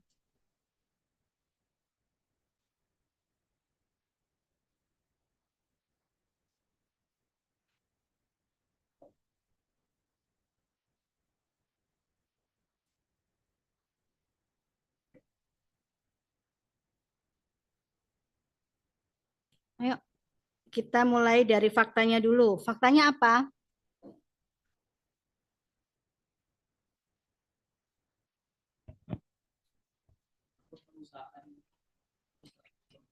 Supaya temannya yang di online dengar. Ya nggak apa-apa. Ayo. Salah nggak aku ya? Loh, nggak apa-apa kan diskusi. Nanti kita. Iya. Jadi fakta hukum yang pertama itu bahwa perusahaan PT ini berdasarkan akta akta yang dibuat ini telah memberhentikan dengan hormat para direksi dan dewan komisaris perseroan sekaligus memberikan pembebasan pelunasan atau acquit the charge kepada mereka sepanjang semua tindakan tersebut ternyata dari buku-buku perseroan. Terus Bentar, fakta nggak langsung ya. ya, Langsung revisi ya.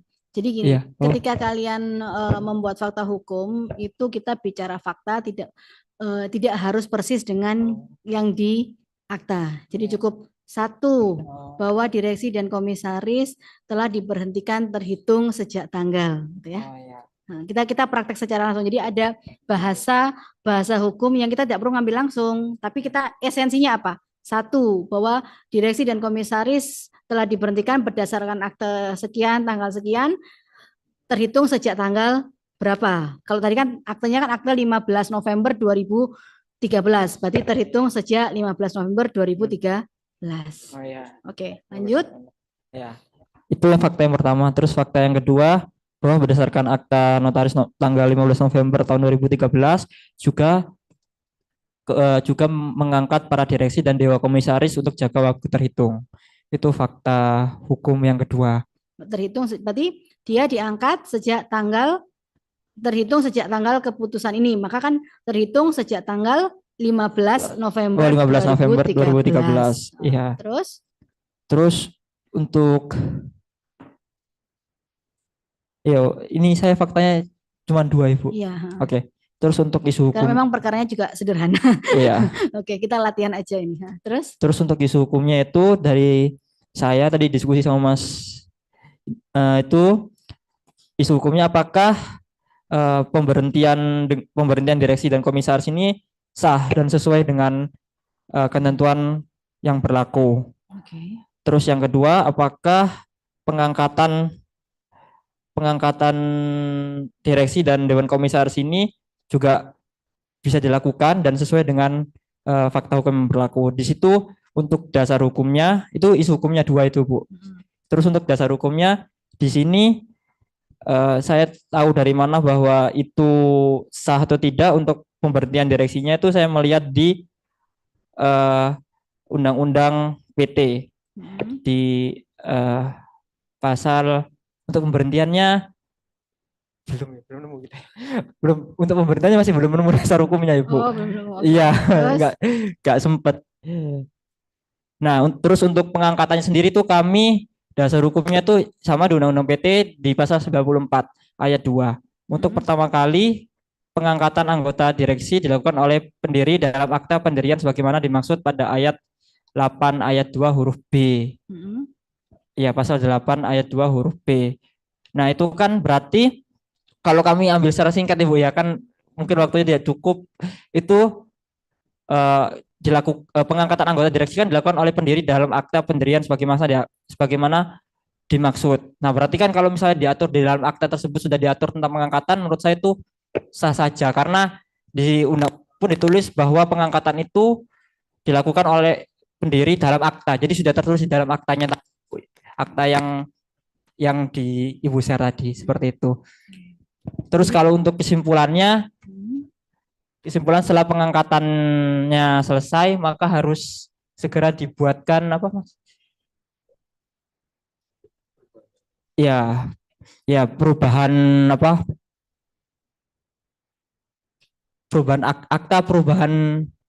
akta perubahan pengangkatan itu dan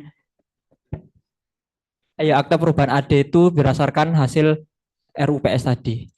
Seperti itu, Bu. Kurang lebih, Bu. Mohon maaf kalau kurang Iya. detail. Jadi, Terima kasih. makasih Mas, Mas Ya. berdua, Mas, apa kayak siapa Mas? Mas Kevin sama Mas Taufik. Makasih Mas Kevin dan Mas Taufik. Jadi memang ketika kita bicara tentang pengangkatan direktur dan komisaris itu diangkat berdasarkan RUPS. Jadi kita harus lihat apakah akte ini merupakan akte pendirian apa tidak. Kalau akte pendirian bisa pakai istilahnya Mas Kevin sama Mas Taufik tadi pendiri. Tetapi ketika itu sudah beberapa kali akte, bukan lagi akte pendirian maksud saya, itu sudah berupa akte, maka istilahnya adalah pemegang saham. Karena bisa saja pemegang saham yang sekarang itu bukan lagi seorang pendiri. Kenapa? Karena saham itu kan bisa dijual beli, dihibah dan segala macam. Dia bukan pendiri. Maka selanjutnya itu dikatakan namanya adalah pemegang saham. Oke, pemberhentian pun dengan rapat umum pemegang saham. Oke, tadi sudah disebutkan pasalnya. Ada lain? Jawaban yang lain? Apa yang Anda analisa dari fakta ini? Kalau isu hukum dari saya, kapan berakhirnya masa jabatan dari direktur dan komisaris?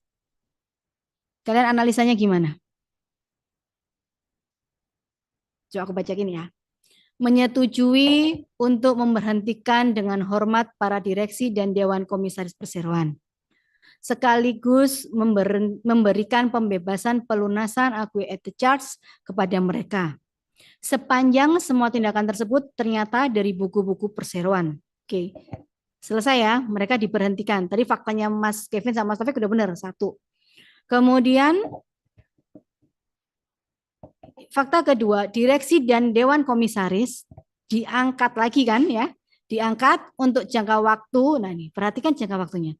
Terhitung sejak tanggal keputusan ini, berarti 15 November 2013, sampai dengan penutupan rapat umum pemegang saham tahunan tahun 2017. Isu hukumnya, kapan masa jabatan direksi dan komisaris itu berakhir? Kalian jawabnya gimana? Dasar hukumnya?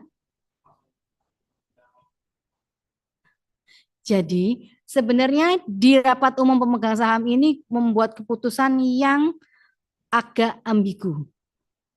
Kenapa? Karena dia tidak menetapkan, harusnya kan masa jabatan itu harus sesuai dengan anggaran dasar. Ketika dia memutuskan ini, berarti dia membuat aturan tersendiri yang memang benar jawabannya Mas Aldi tadi. Rapat umum sampai dengan penutupan rapat umum pemegang saham tahunan. Pertanyaan pertama, kapan penutupan rapat umum pemegang saham tahunan tahun 2017? 6 bulan sejak penutupan tutup buku. Tutup buku itu adalah Desember. Berarti 6 bulan terakhir tanggal berapa?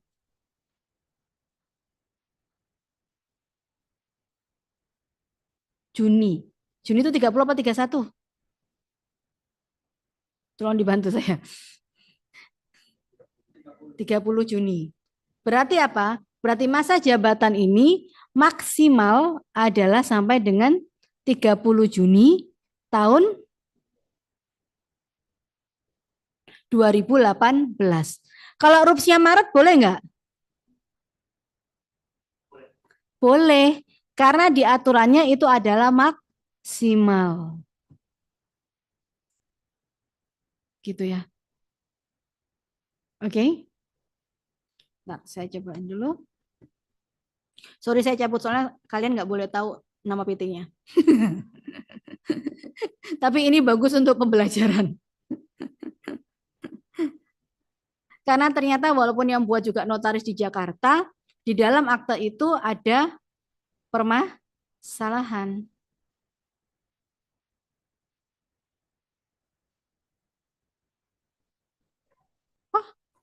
Oh, ini kan kelihatan ya. Sebentar, saya stop share.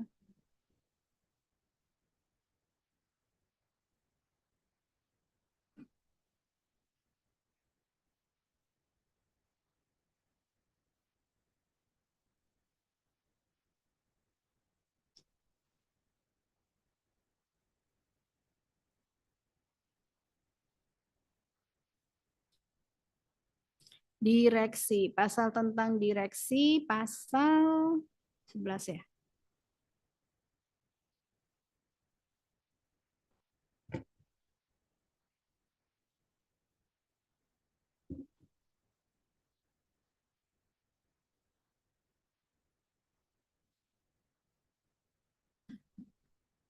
Nih, di dalam satu akta dia ada rups, rupsnya tadi ngomongnya kayak gitu.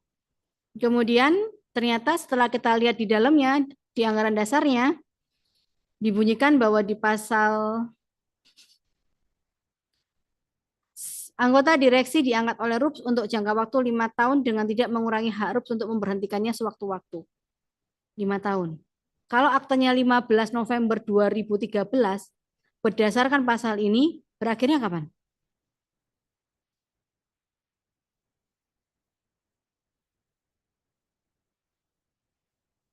15 November 2018.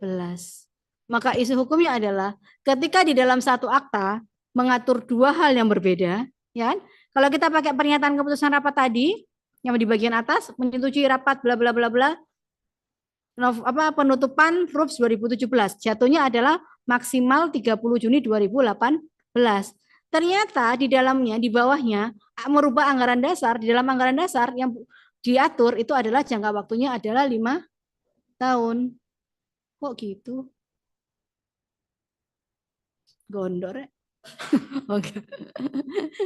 Ternyata muncul. Nah, 5 tahun. Nah, maka isu hukumnya apa?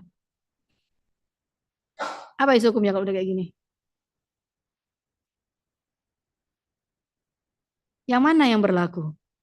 Hmm? Apakah keputusan rapat atau anggaran dasar?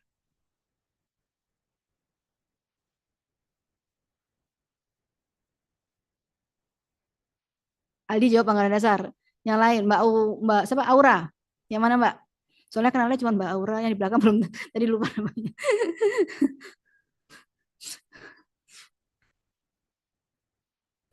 Hmm? Keputusan rapat atau anggaran dasar?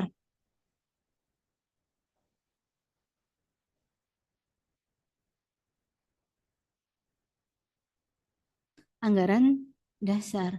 Maka nanti kalau bikin dapat case yang kayak gini, maka di kesimpulan dan saranmu adalah melakukan RUPS kembali dengan menyesuaikan dengan anggaran dasar. Itu solusinya. Kesimpulannya yang berlaku adalah anggaran dasar, solusinya melakukan RUPS untuk perubahan pergantian direksi atau melakukan RUPS lagi untuk perbaikan membatalkan ini dan mengatur untuk sesuai dengan anggaran dasar. Ini contoh untuk opinion di transaksi bisnis. Simple, simple, simple. Tapi kalau ini dikumpulkan di dalam audit ketika kita menjadi mau proses IPO, itu berat. Kalau nggak ada sengketa ini nggak ringan. Tinggal RUPS kan? Kalau nggak ada sengketa. Kalau ada sengketa, berat. Siapa yang mau RUPS? Orang pemegang sahamnya berantem gitu. Oke. Sekarang yang kedua. Masih ada waktu ya Mbak saya? Dikit lagi deh, biar kita sama-sama latihan kalau kalian di bidang ini kayak gimana sih yang dibaca-dibaca itu. Aduh, yang dibaca-baca itu. Kita masih soal direksi.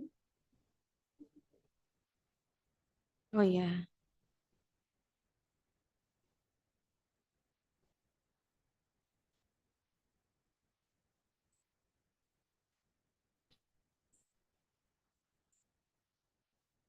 nih.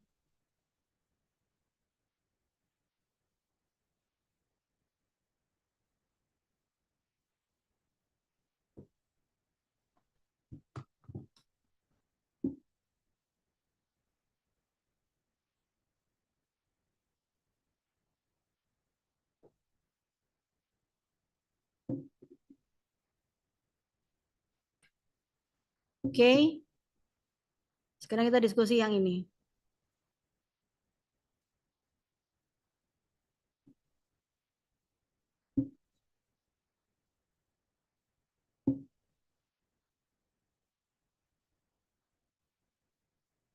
Oke. Kelihatan?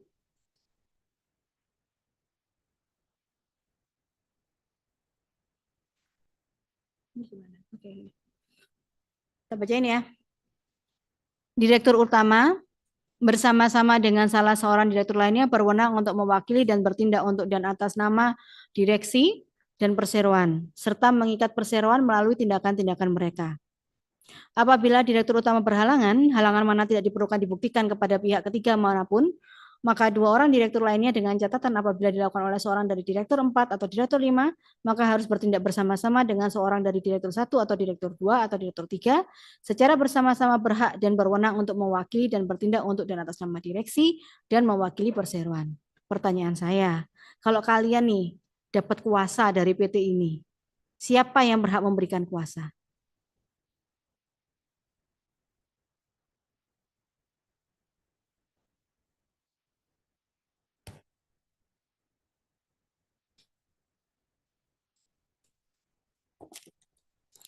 Saya mau advokatnya alumni PKPA 22 WKS.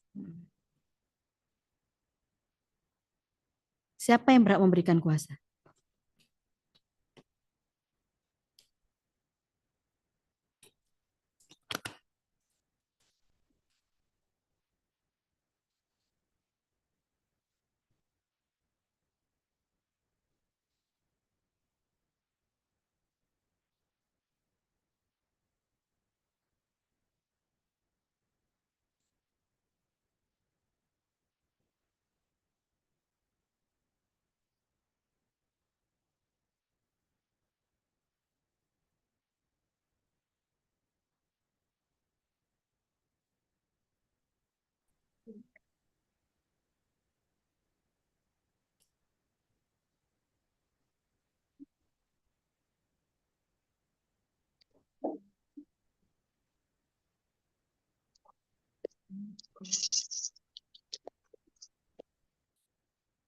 Waktunya tinggal berapa menit nih, Mbak? Kurang 10 menit. Ayo kita diskusikan. Siapa yang berhak mewakili?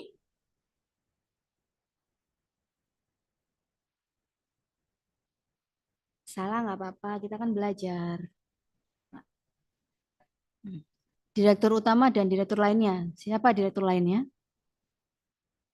Kalau pertanyaan pertama, ada berapa direktur di perusahaan ini? 6. Direktur utama, kemudian ada direktur 1 sampai 5. Terus direktur utama bersama direktur lainnya itu direktur berapa? Jadi harus berapa orang yang menandatangani surat kuasa kalian? 2.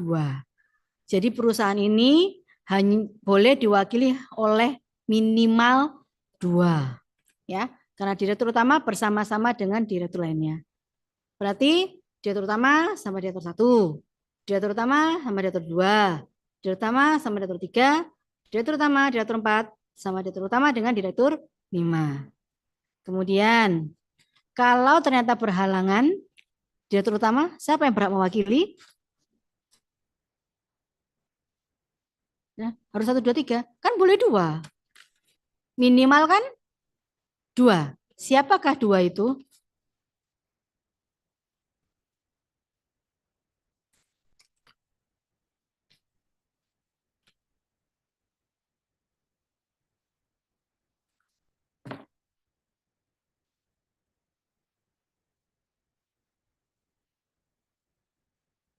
Mas yang baju hijau depan. Hijau ya namanya. Sagi. Namanya siapa, Mas? Hmm.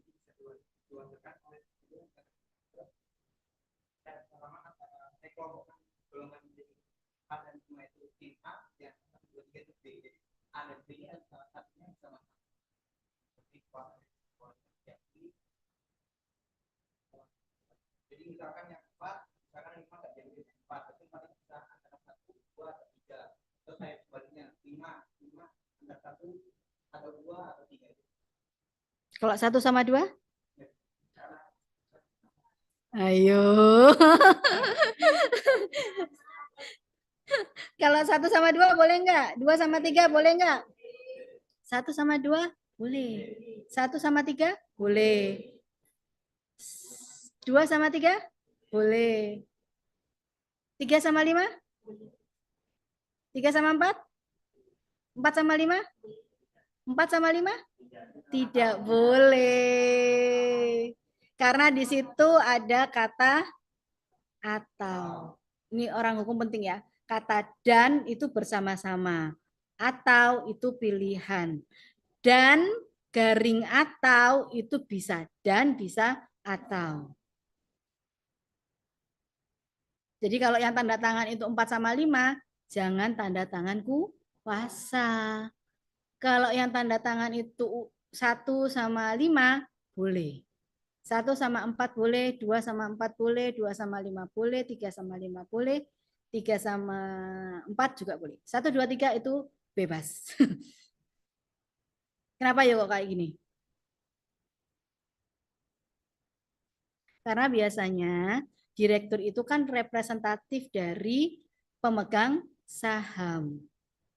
Nah, kalau sudah lihat akte yang kayak gini, ini bisa diduga bahwa antara pemegang saham itu ada apa ya? Ada preventif supaya wakil dari direktur perwakilan direktur representatif dari PT yang lain tidak bisa bekerja sendiri, harus bersama-sama dengan PT si pemegang saham. Jadi ini bisa, kalau dari sini saya bisa baca bahwa direktur satu, jadi kalau tadi masnya mengelompokkan A dan B itu sudah benar sebenarnya. Cuman di kelompok A, tadi kan masnya ngelompokin kelompok A dan kelompok B ya Bu, tapi di kelompok A itu adalah 4 dan 5. Nah kelompok A ini yang tidak bisa bersama-sama. Jadi bisa dianggap bahwa pemegang sahamnya A dan pemegang sahamnya B. Kalau dari sini bisa terlihat bahwa kemungkinan, karena kita harus kan baca aktanya semuanya ya, cuman saya tidak bisa memunculkan itu. Jadi dari sini bisa terlihat bahwa 4 dan 5 itu pasti perwakilan pemegang saham si A. Kemudian 1, 2, 3 itu perwakilan pemegang saham si B. Karena kan yang memutuskan mengangkat dan memberhentikan direksi dan komisaris itu adalah pemegang saham. Jadi kalau pemegang sahamnya 2, maka dia salah satu bentuk, makanya ketika pemegang saham itu RUPS, itu tidak sekedar RUPS, mereka punya kepentingan masing-masing. Dan biasanya kenapa ini mau bisa jadi kayak gini, si B itu pasti sahamnya lebih besar. Karena dia menaruh direktur lebih banyak, dan dia bisa mengambil keputusan membuat akte yang seperti itu.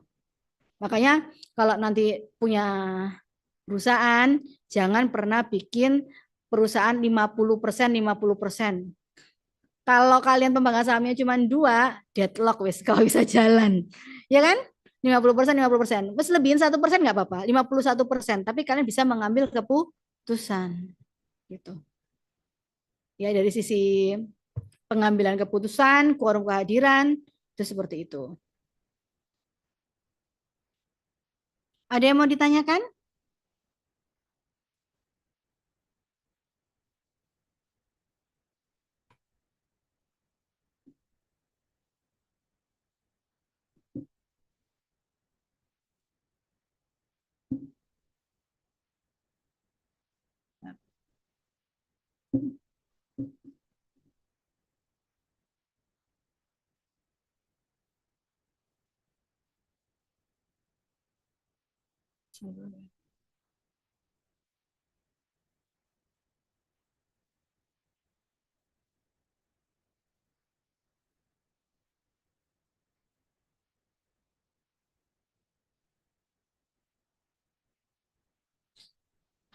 Yang di itu udah aku yang di Zoom sudah aku stop screen kan?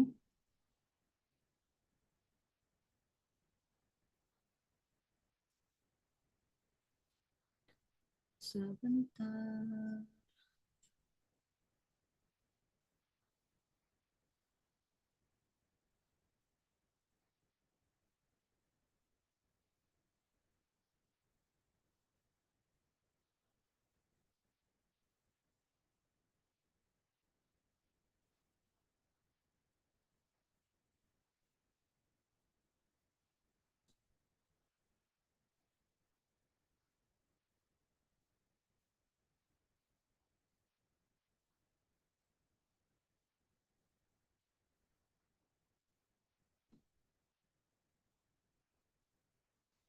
Nih, satu lagi ya sebelum kita tutup.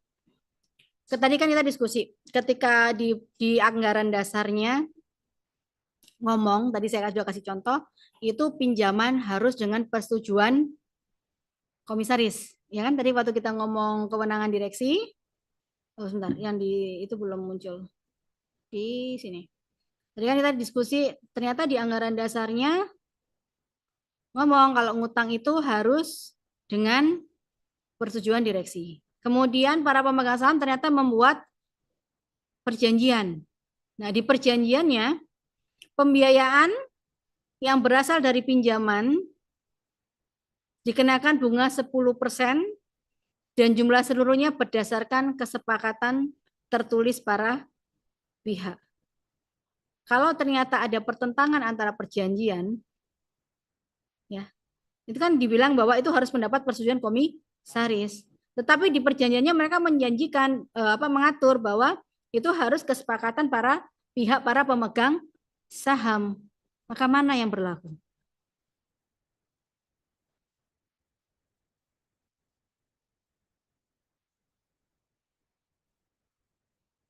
Yang lain?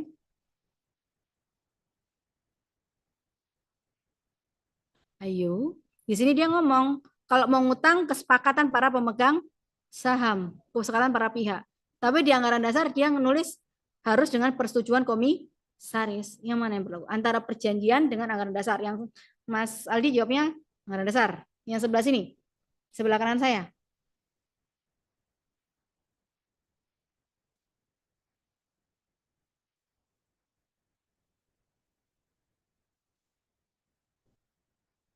Mbak yang jilbab hitam baju merah, apa Mbak jawabanmu Mbak? Anggaran dasar.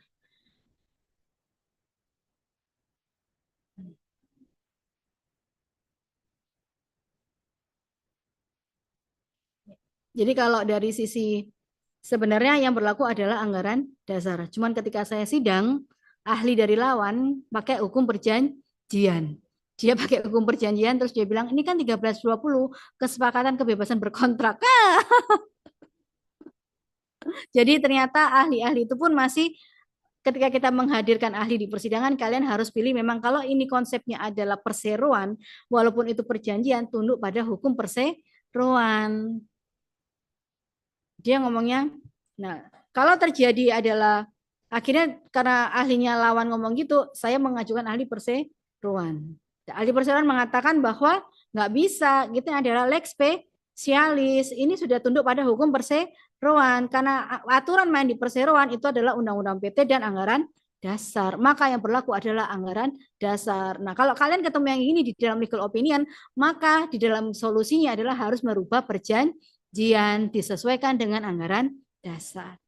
Oke, 3 contoh kita sudah kita selesaikan. Terima kasih mau bersama-sama berdiskusi dengan saya. Saya kembalikan ke moderator. Baik, terima kasih Bu Rizania Harismasari, SHMH atas pemaparan materi yang sangat luar biasa yang juga menjadi penutup pada sesi PKPA pada hari ini. Saya doakan semoga materi yang didapat dari sesi pertama sampai sesi terakhir ini bermanfaat bagi kita semua untuk kedepannya. Amin. Saya Ayah selaku moderator pada sore hari ini pamit undur diri. Mohon maaf bila ada salah-salah kata. Wassalamualaikum warahmatullahi wabarakatuh. Terima kasih semuanya, semoga bermanfaat. Mohon maaf kalau ada yang nggak berkenan. Ya. Selanjutnya adalah sesi foto. Oh ya. Apa? Oh, oke, ada sesi foto bersama toh? Ya.